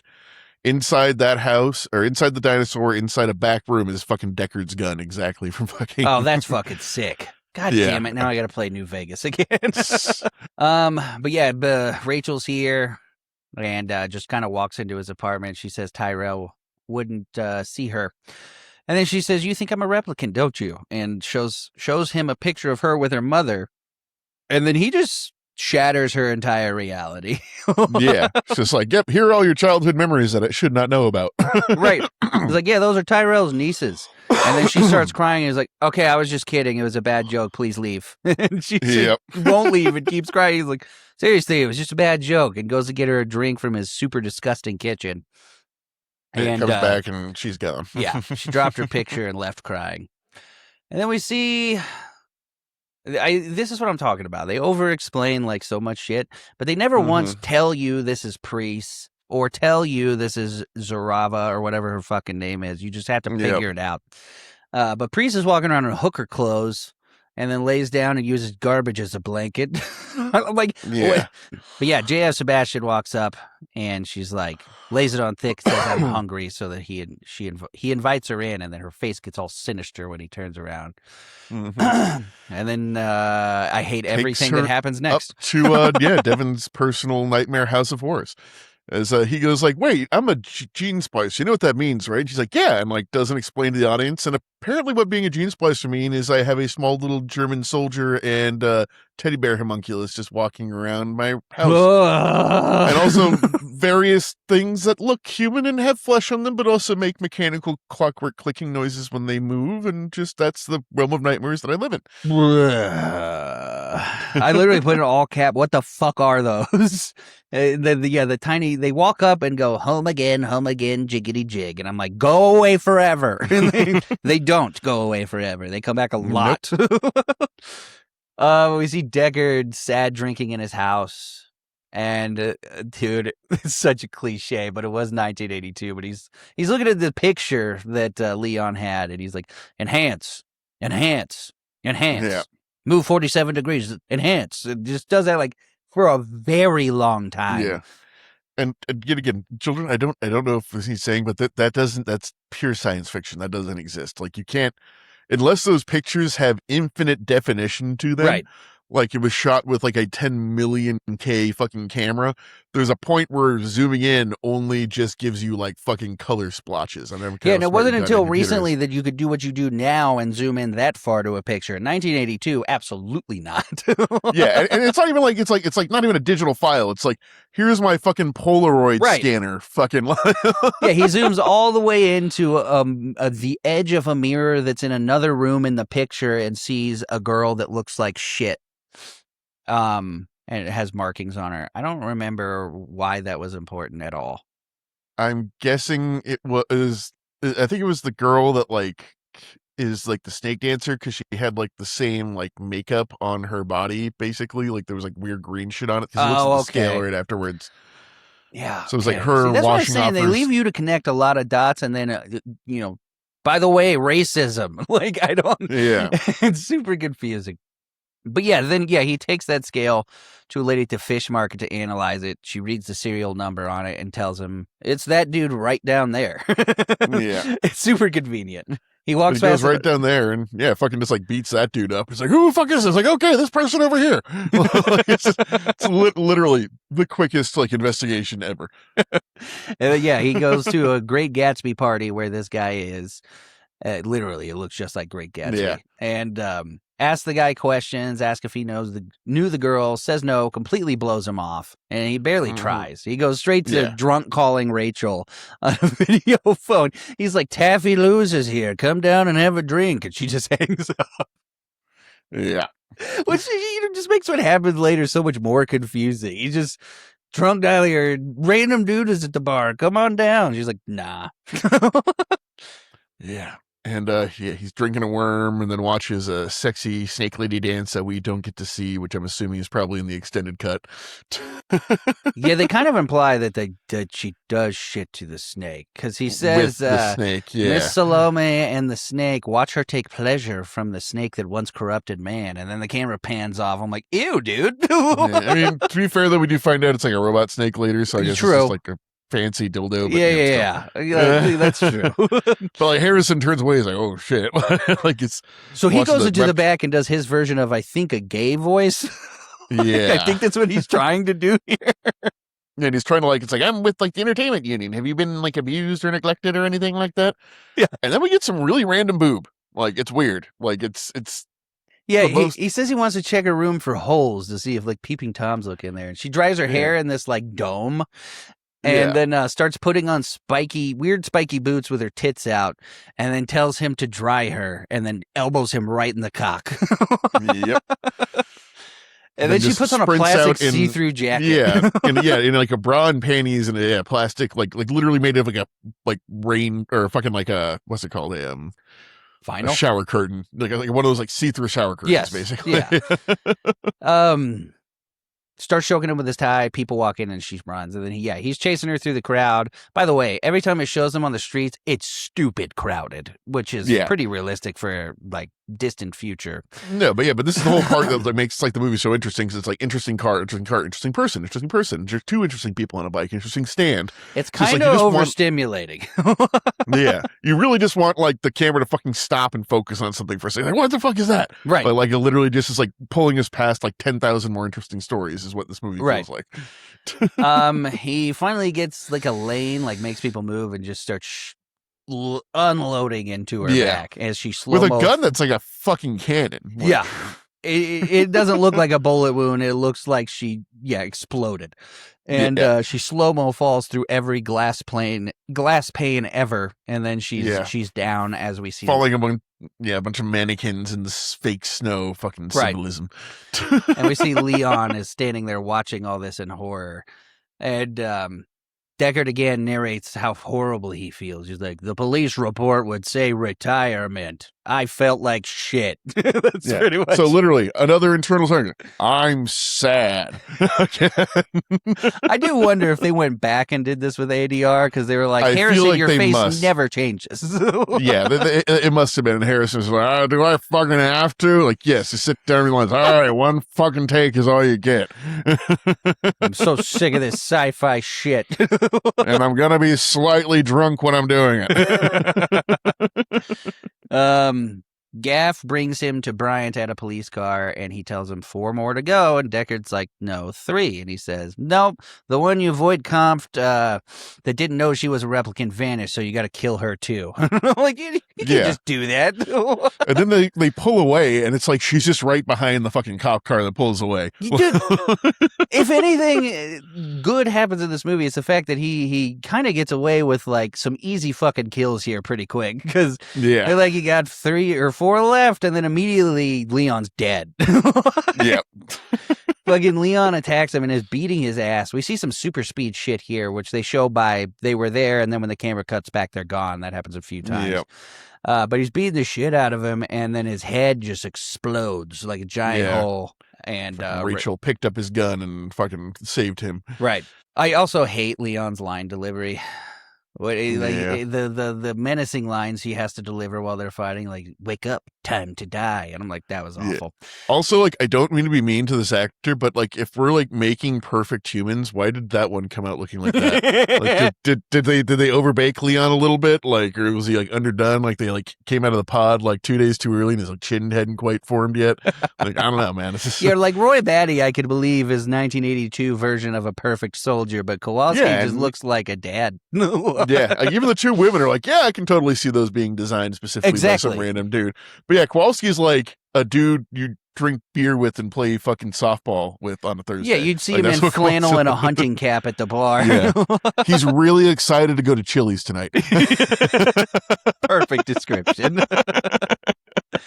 Back at his place, this is really small, but I thought it was super cool, where he goes to take a drink out of like the shot glass, and when he puts it down, there's blood swirling in it from his nose. Yep. That's one way to sanitize any mouth wounds you got real quick. Yeah. Anyway, we're getting pretty close to some concerning shit here. This is definitely where I realized this man doesn't own blinds, because this entire scene is wow. Oh, dude. Wow. Wow.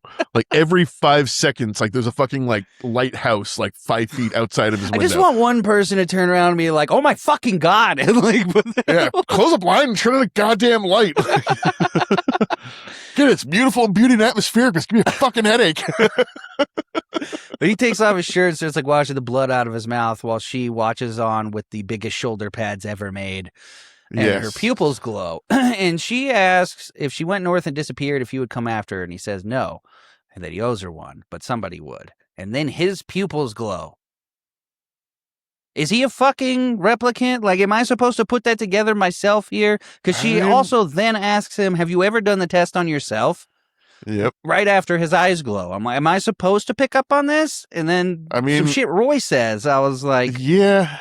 Is he? It's I think it's debatable. Like, I mean, because he's in the next movie and as an old man and shit, so obviously he doesn't have the fucking 4 Yeah, I guess I could limit on easily it. clear this up by watching the next movie again. Yeah, but yeah, no, I think it's intentionally vague. Like, is he what he's hunting and all that shit like that? But It would have been a I lot think cooler, to be honest with you.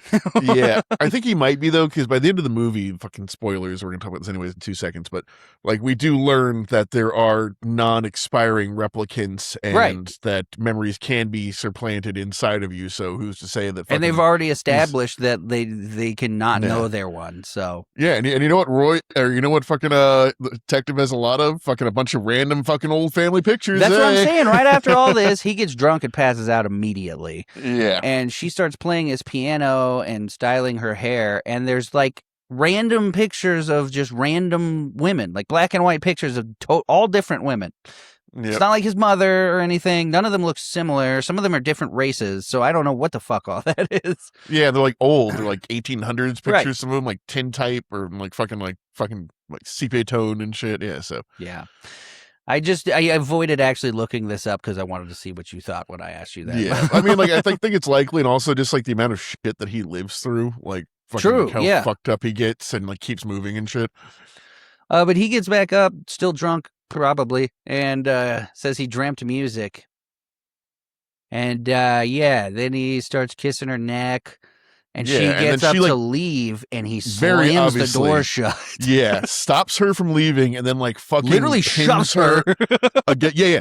Assault, first of all, against the wall, pins her to the window, then says, "Say exactly what I'm saying so I have consent." I'm just like, nope, we need an adult in the room. Problem. Let's like ignore the fact too that if she's a replicant, she's probably like 3 or 4 technically Right. in real life. Like that's fucked up, and she's like under duress, and you could legally kill her at any given moment and just fucking throw her out with the Yeah, garbage there's a lot of afterwards, and no reasons. one would If say, this was a human, they would have reason to be Yeah. scared of you and feel like they have to. And then you blatantly say you want me.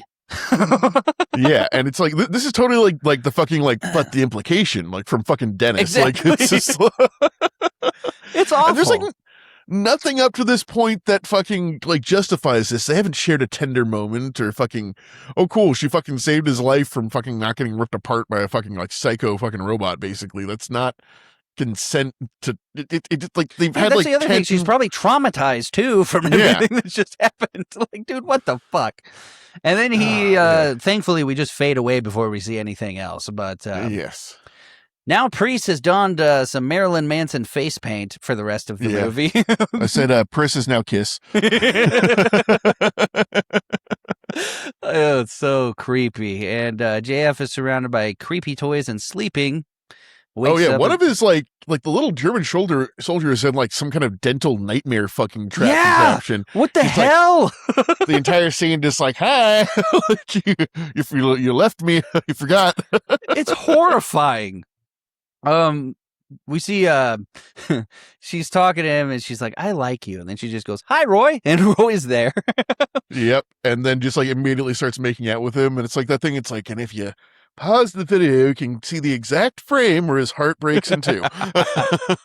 He's like, I'll go make some breakfast. Yeah, and then we get like a time lapse where they're all just hanging out. He's playing like a chess game that's sitting there, and Roy's like, "Why are you staring at us?" And he says, "You're so perfect."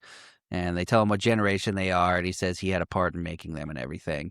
But then he says, "Show me something, like your special abilities as robots, I guess." And Priest just does a back handspring. Yeah, and then he sticks her goes hand in and- boiling water. Water, yeah. Roy says they have a lot in common because JF says he has a disease where his glands age too fast. And Methuselah syndrome. yes, and he tells him Priest doesn't have very long left, and then asks if his chess opponent is good. He says, "I've only beaten him once. He's a genius. He designed you." And he's like, "Well, maybe he can help." And then Priest gets super sexual with him and says they need him. And then we're back at the Matrix Mecha with JF in the elevator with Roy. And he like pauses the elevator to continue their chess game. Like, Well, I guess it's like security thing. Like the leader doesn't go all the way to the top, basically. yeah, he puts And him in then, yeah, checkmate fucking immediately. Yeah, like Roy's like feeding him fucking answers. Like, oh, we have to come up and talk about this. Like they don't have fucking cameras in these. That's fucking what I'm things, saying, apparently. dude. What? Like, all you had to do was Yeah. look at. Surely the cameras exist here. Yeah, dude. Yeah, one video camera is like, and we dropped that elevator to the ground. Pff, man, the problem solved. Yeah, exactly. But they walk in and Roy, you remember Spike from Buffy? Yeah. That's what he reminded me of. Oh, dude, no, my aunt was one of the producers on Buffy. That's incredible. I loved Buffy. Yeah, fucking Marty Noxon. Yeah, he asked if he can repair what he makes, and then they say a bunch of science words back and forth for a while, theorizing. Yeah, and basically all the answers like, can I do this? Like, nope, makes a killer virus. Can I do this? Nope, makes a killer virus. Can I do this one? Nope, killer virus every time. Yes. He patronizes him, though, and said, so the light that burns twice as bright burns half as long, and you've burned very brightly, Roy. Yeah. You're quite the prize. And yeah, and then he very stupidly, it's like, I'm just going to put my hand on this side of your face and this side of your face. I'm just like, no, once the killer robot touches you, you pull back. Like, you don't just sit there and take it. he sits there long enough to get fully kissed on the lips by his robot. And that, at least, that's the very last moment you should have started panicking. Yeah. My killer robot's kissing me on the mouth. I wonder what this means. No, like I have this one guy in one of my like IRL fucking D&D games where his character, like he always plays a character that like, he's like, and the vines are coming up your legs. Like I stand there. And they're piercing into your flesh. I stand there. And they're starting to petrify you. I stand there. It's like, well, what are you doing? It's like, I want to see where this is going. God damn it. I thought you were going to say I have this one D&D player that stands up and kisses me on the lips all the time. I wish. Get inspiration for that every time. All right, if any of Nick's D&D players watch this show, you heard it here first. But he squeezes the fuck out of his head and gouges his eyes out because, of course, he does. Which, we don't go full Game of Thrones with it. It kind of cuts away, but we hear it. And this is where super confusing shit starts happening. For a frame, Roy is in space and making a confused face. I don't know, because like Steven, or what is it? Stefan? What the fuck that fucking Methuselah Sebastian. name is? Sebastian, yeah. Runs off to the side, and like Roy follows him, like very obviously, like, okay, I'm going to kill him too, kind of a way. And then, yeah, he's just standing at like a window that sees into space, and he's just like, yeah, it was so weird. It looked like he was standing at the front deck of the Millennium Falcon in hyperspace and was just like, yeah, and we never see Sebastian again. He doesn't die on screen. I don't know if he escaped. I don't know if Roy killed him off screen, but like I said, this is the beginning of where I just lost the plot. Like, well, I didn't lose the plot, but things started getting super weird. Yes. Like it started getting like Kubrickian, but not in like a good way. Yes. Police alert goes out that this just happened and that Tyrell is dead. And we see Deckard sitting in his car. And there's a bunch of little people walking around. This movie literally loves little people. Yeah. And fucking like Harrison Ford gets like his fucking like catalytic converter stolen like at a stop sign. And then he just takes off mid getting jacked and they all run off. Apparently, you didn't really need that part. I don't know. I don't even know what the point of that fucking scene was, because we just go straight to Deckard video calls Sebastian's place, and Priest answers and hangs up. So he knows it does something's going on. Basically like fucking the Star Wars, like, wrong number, communication problem, and just like fucking turns off. Yeah. So he walks into the abandoned hotel, and we see Priest is putting on a veil now because she just does the most at all times. Yeah, and then Harrison Ford slowly walks towards the apartment for like a good 3 to 4 minutes, I want to say. It's insane. And he even takes a moment to stop and look at all the lights flashing through. I'm like, did you just now notice that is happening at all times? Like, oh, that's weird. Huh. I didn't notice that before. It'd be really funny if you stopped for a second. It was just like, it's kind of fucking annoying. Yeah. Then just walks into a Scooby-Doo prank in progress, basically. Where Chris was the worst one. This room was fucking horrifying. She's sitting like a statue in the middle of the room. There's like one actual mannequin, and then another lady that moves like off to the side. I hated everything in this scene. There's a little tiny guy in the background that I don't know if he was real or not, and it was totally fucking with my brain. And she's sitting like a statue until he gets up closer and she launches him and then backflips like 100 times and then does the thigh wrap around his head. Yes. Claps the shit out of him, drops him, runs off just to start flipping towards him again, and he just shoots her immediately. Yeah, shoots her mid-flip, as Harrison Ford is wont to do when someone's trying to do some funny tricks at him. You just Indiana Jones, that shit is nope. And then she dies in the most dramatic way anyone in this movie dies. Yeah, like full-on seizure mode. Like she's having a tantrum. Like, it's weird. Like, she's like, no. Then he shoots again, and then she dies like this. Oh, yeah. And I was looking at it like, why would you die with your tongue out? And then I find out why, and I wish I didn't. Roy pops out trying to make an entrance to nobody. Did you notice that? Yeah. Harrison Ford's not looking at him. He's like, ha. Anyway.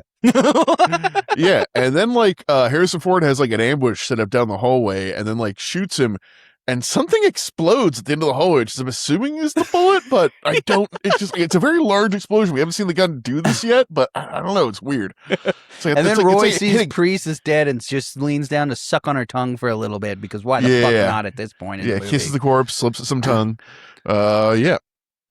And then Harrison is just waiting there and he just fucking goes RoboCops through the wall and just grabs the fucking arm, pulls it out, takes the gun away, breaks two of his fingers, and like says the name of his dead compatriots each time, puts the gun back in his hand and pushes the whole he's wall. like, now it's my turn, and starts counting. And I'm like, I couldn't do it, man. Like, everything I've seen in this room, followed by this guy, like, one. I'm like, nope, jumping out the window, I'm done.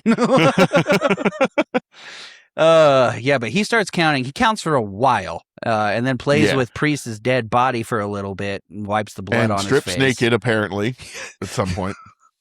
He wipes the blood on his mouth. This is where I put, what in the fucking shit is happening? And then he starts howling. Yeah. And then they start ADRing his howling with wolf howls. Yeah, and then he just goes like full fucking Bugs Bunny. Like, just like he's just fucking with fucking he's Decker just at in this his point. underwear running around the apartment like, to nobody. Yeah. Yeah, and like Decker, like he's like hiding in a bathroom, like resetting his fingers and shit, like he's gotten far enough away, and he just like slams his head through the wall, like here's Johnny's shit. And he's like, oh shit, I'm stuck. Hold on. The tone shifts so hard. It's fucking bananas. He starts Decker's counting and to run goes, away. 6, 7, go to hell or go to heaven. And I'm like, what the fuck does that even mean? I wrote down 6, 7. So just make this a clip. Just put down 6, 7 as the title. And we missed the part. His hand starts seizing up, and he starts going, not yet, and then just shoves a nail through it, and that fixes it. Because we need the stigmata Jesus allegory. But we're not done with that yet. We'll get there. But. Right.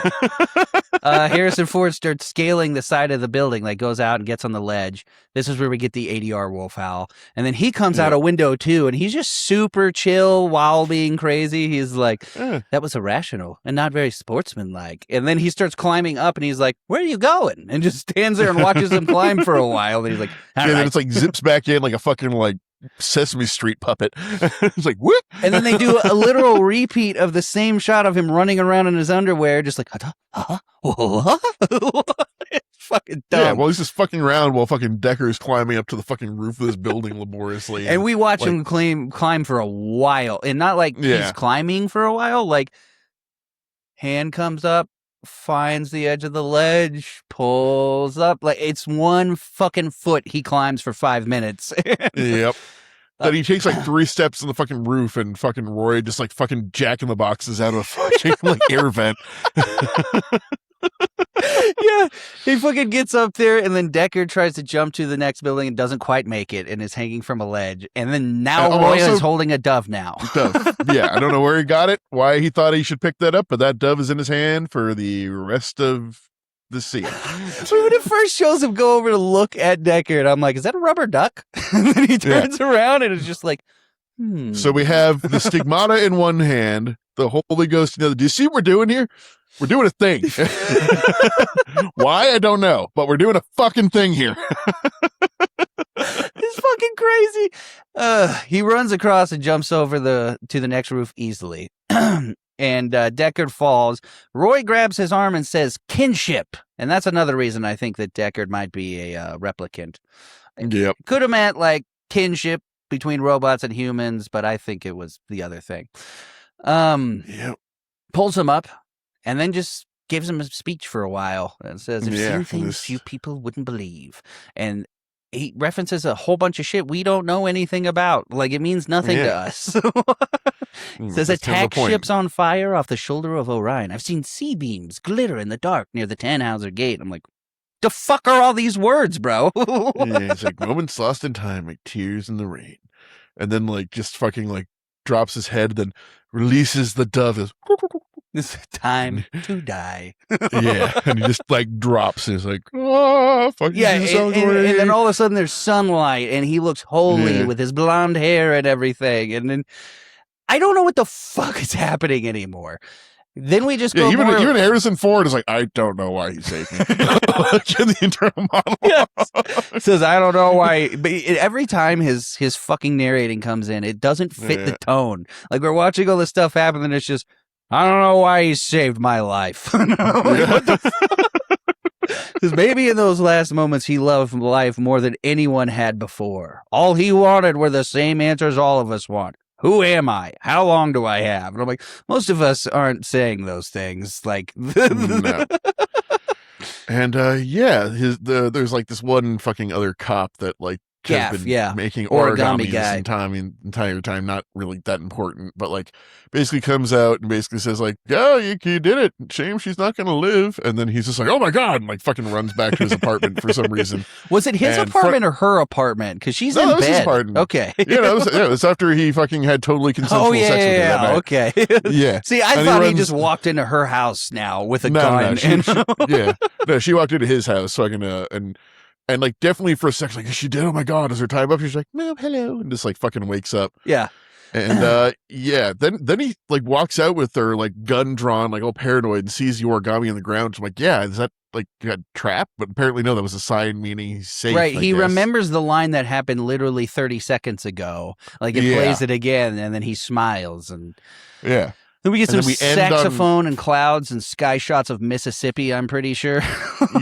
Just fucking then driving through the wilderness, basically. It's like, so yeah, Rachel turns out doesn't have an expiration date. We're going to go fuck in the wilderness for a while. The end. That wouldn't have been shocking at all if that was what the narration said because of the quality of it. Okay, sir, none of us really know any time ends. We're all humans, and that's the human condition. But yeah, like he literally says, like, because like she asked at one point, it's like, did you see my date? He's like, no, I didn't see it. And it's like, and I was like, yeah, I saw it. You're gonna fucking live forever. You're special. And his face never changes during the entire movie, other than a couple of like drunk Harrison Ford up against the wall faces while he's fighting Roy Batty. I'm horny. I should call Rachel. Oh, it was such an anticlimactic ending. Unless I'm right, in which case they should have just made that clear. It would have been way cooler, but I will Google it during the end of this. We'll see. But with that, we're going to go ahead and score these movies, each on a scale of 1 to 10 for 10 rounds and declare a winner. Starting with round 1. Three Laws versus the Replicants. Which movie has the stronger sci-fi premise? iRobot, they are bound by the 3 laws. Blade Runners have replicants searching for humanity. Which concept hooks you more? I mean, concept-wise, like, I don't know. If we're talking concept, I'll definitely say Blade Runner hooks me more, but I'll say with execution, iRobot might have done it a little better, because I have so many questions about replicants that are not answered in this movie.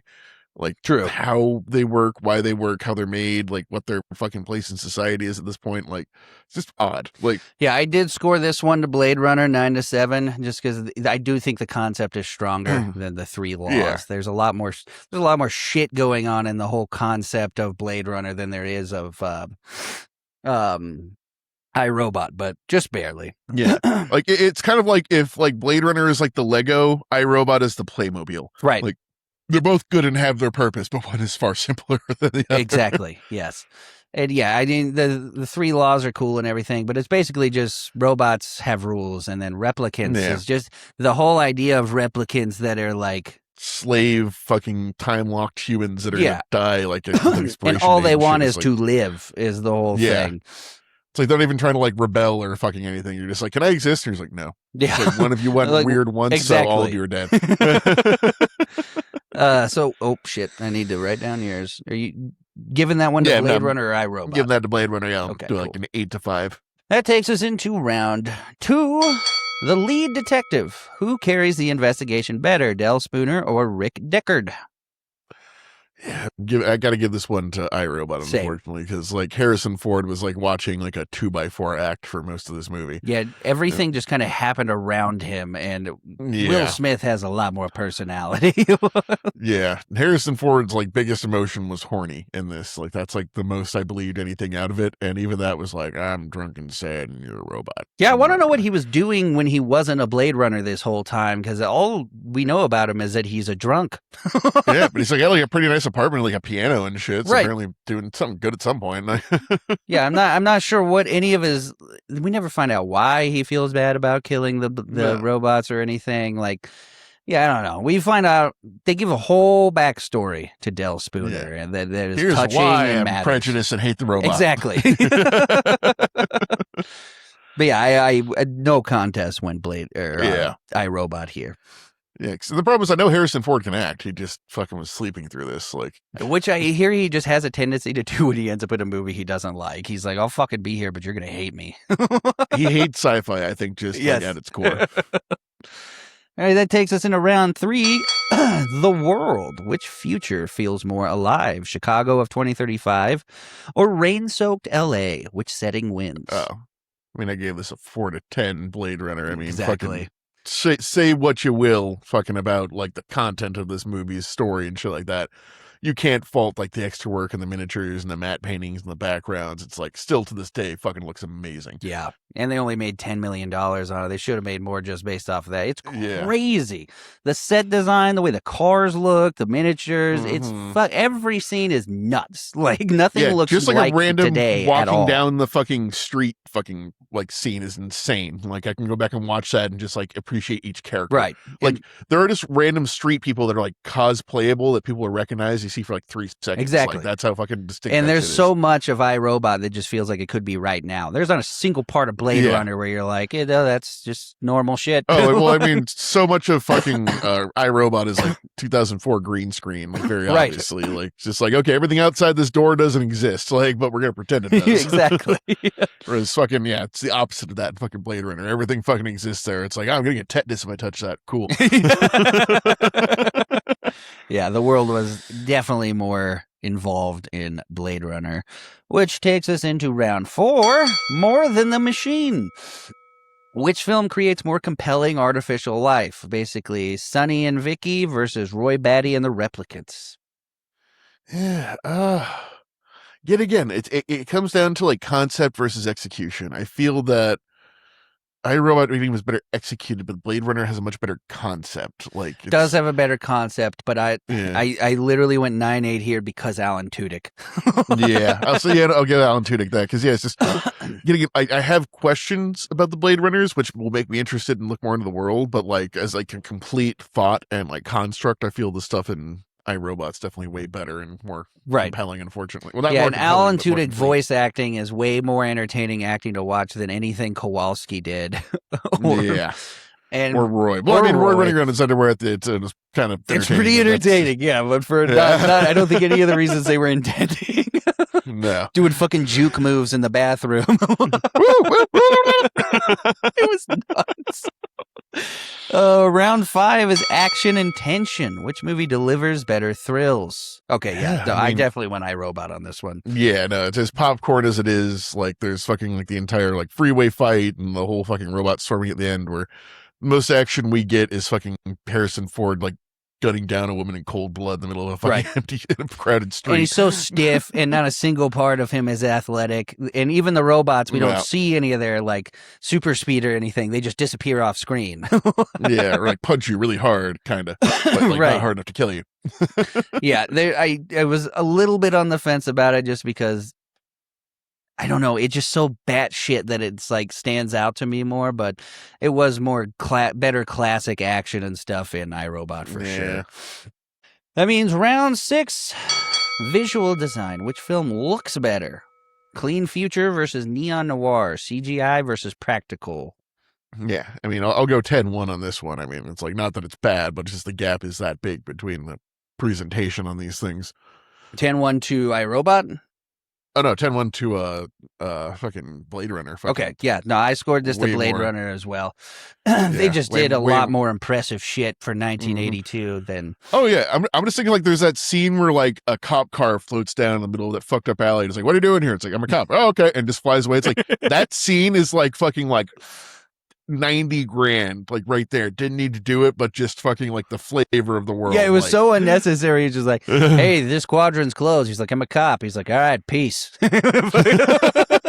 and, like, miniatures and smoke and fucking, like, yeah. Way more impressive. Like, you only get really one shot of the city of Chicago where it's like pointy buildings, and then most of it's the Audi. That's like how they show you where it's in the future. freeway or inside buildings. Right. Yeah, that it was, if any, above all else, Blade Runner did some super impressive shit, like visually. Round 7, The Message.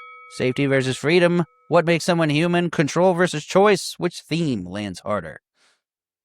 I think for all of its, like, accolades and everything, I think fucking Blade Runner kind of whiffs the message pretty bad. Absolutely it does. I don't know what the fuck the message is. I don't know, man. It's just like, okay, so we took advantage of the one woman robot and just kind of used her as an object in this moment, and all the people that were just really vying for their freedom get shot down in cold blood, and the man who does it gets rewarded with a sex robot for the rest of his life. All they wanted was to live longer, and they don't get that, and we're all fine with that as long as Harrison Ford gets his fuck on somewhere in Colorado. Yep. It looks like at the end of the movie. Like, I've been totally fine with a fucking movie where Harrison Ford dies at the end and the fucking robots get the secret to life and live on a fucking island somewhere or something. Like, it's just like... Yeah.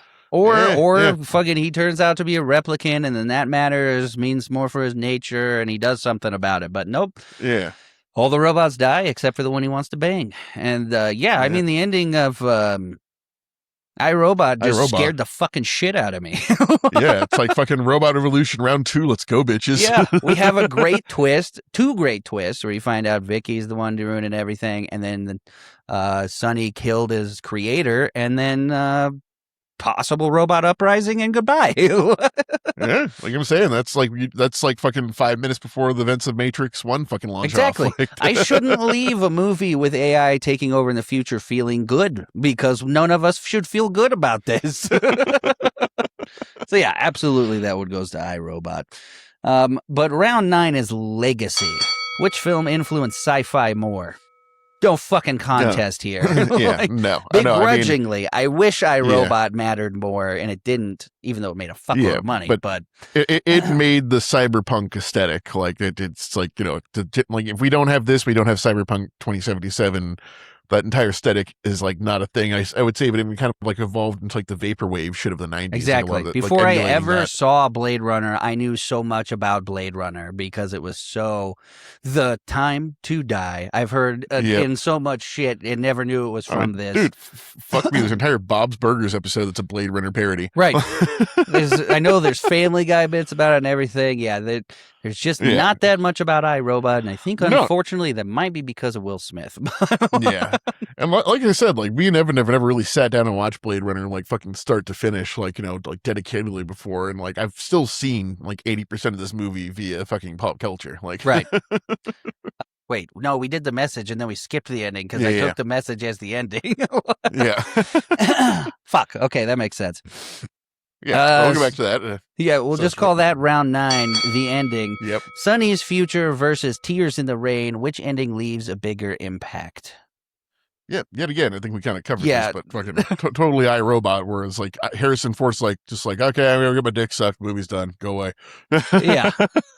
Yeah, I didn't realize they were so similar, but I mean, even the overall, like, for the message, the overall message of iRobot was one person thinking they're crazy because they see something wrong here, and then Blade Runner is nothing, but then the ending just is an punctuation on all of that. Yeah, it's like, what did we accomplish?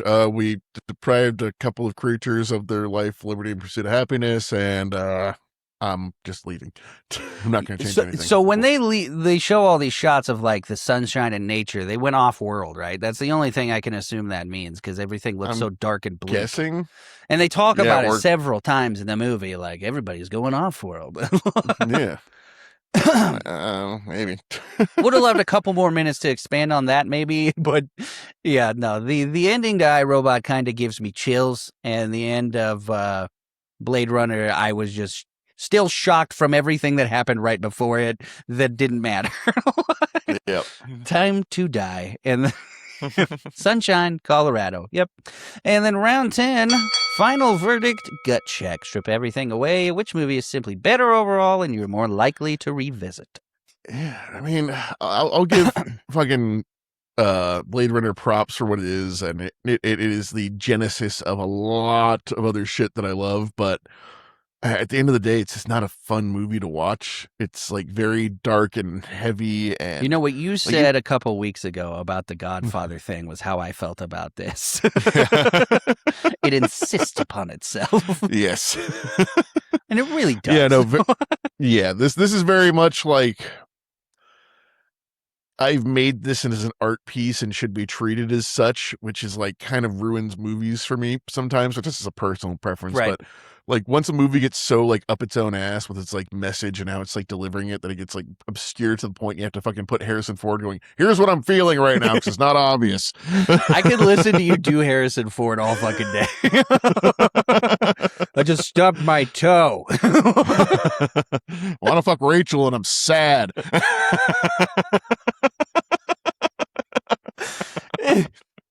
Every time he started narrating, it took me all the fucking way out of whatever was happening. Yeah.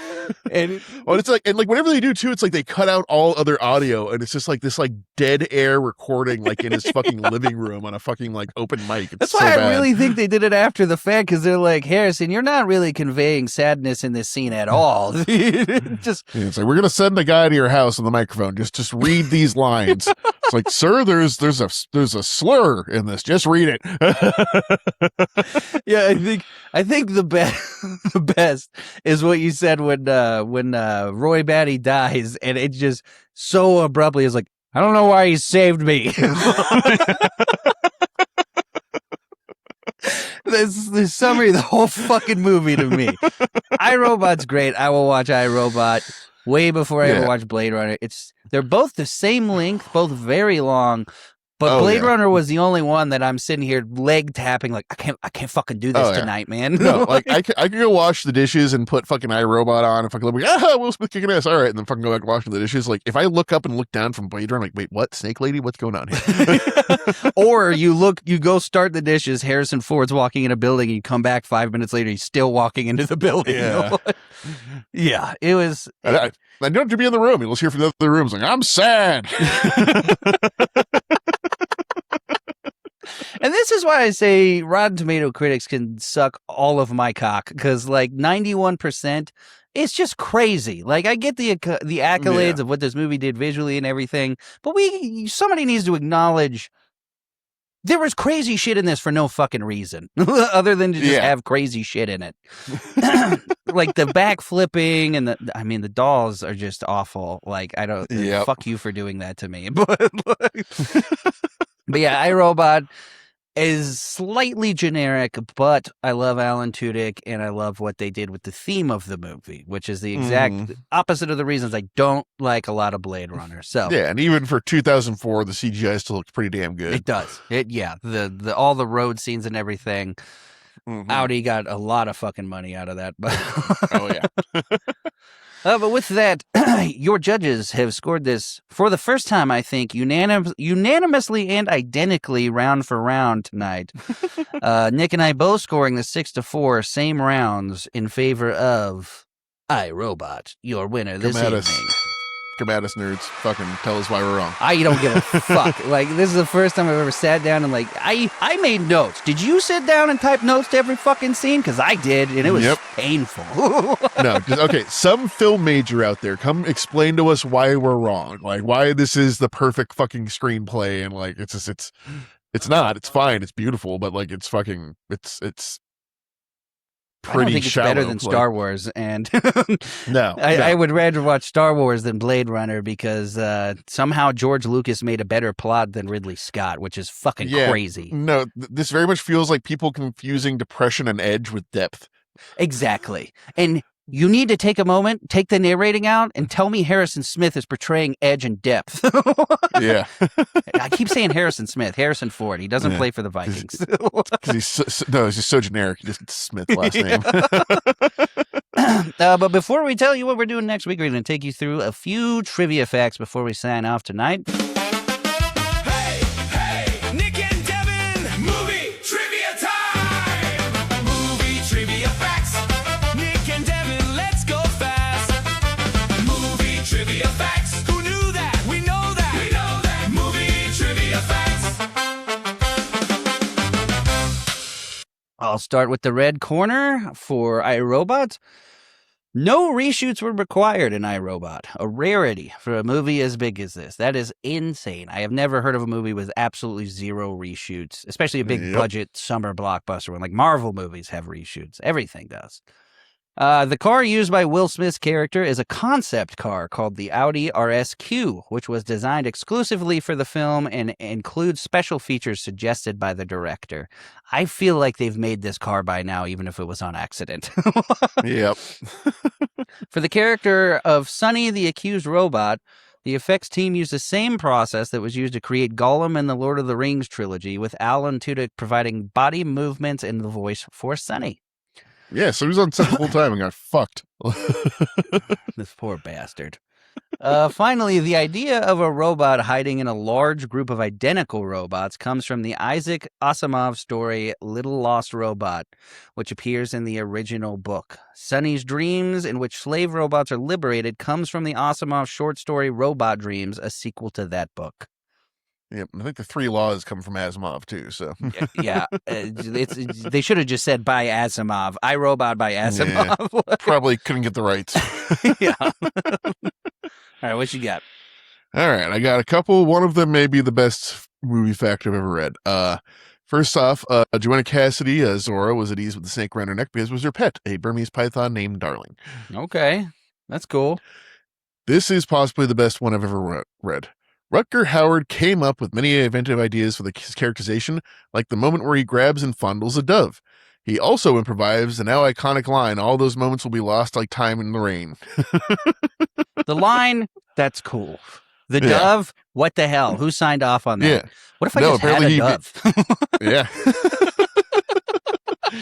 The final scene was shot hours before the producers were due to take creative control away from Sir Ridley Scott. Oh my God, that makes so much sense. That explains everything I need to know. Yeah, and the idea for Roy Batty to release the dove after he dies was Rutger Hauer's. The dove was supposed to release itself and fly away just after Batty's death. However, when filming the scene, a large amount of water used to the rain soaked the dove, rendering it unable to fly. Instead, he simply hopped out of Batty's hand and walked away. That's the dumbest shit I've ever heard. Oh, that God. whole last scene is just all the facts. Yep. They told Ridley Scott they were taking away creative control. He was like, all right, fuck you. Check this shit out. What do you think we should do, Rutger? I hold a dove? All right.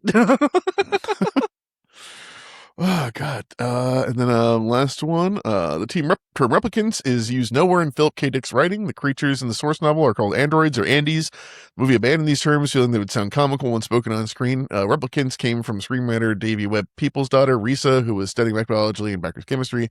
She introduced her father to the theory of multiplication, the process where cells are duplicated for cloning purposes. Mike Johnson took this term for his novel, Man Made Men. So that whole thing with dropping the N-bomb and the slur and everything, that just fucking a complete movie. Well, I was going to say, creation. he says the skinwalker thing, or whatever the fuck he calls them. I don't even remember now. Nobody else in the movie fucking says that. Like, you would think if that's like a common, like, prejudice term, other people in the movie might say it. They don't. Yep. Yeah, so yeah. It's Okay, now knowing all that, Blade Runner nerd, just yeah. come tell me Come at us. about your perfect fucking movie. It's just Rutger Hauer doing fucking coke and be like, what if I had a dove? What if my hand starts seizing up and the only way to fix it is to put a fucking railroad tie rod through it? Fuck you. There will be no wheel spin tonight, as we have agreed for the release of the new Spider-Man coming next week. We're going to do similar to our Superman off. Thank God there's less of them. Spider-Man off. Yes. And it's only the first one of each actor, basically.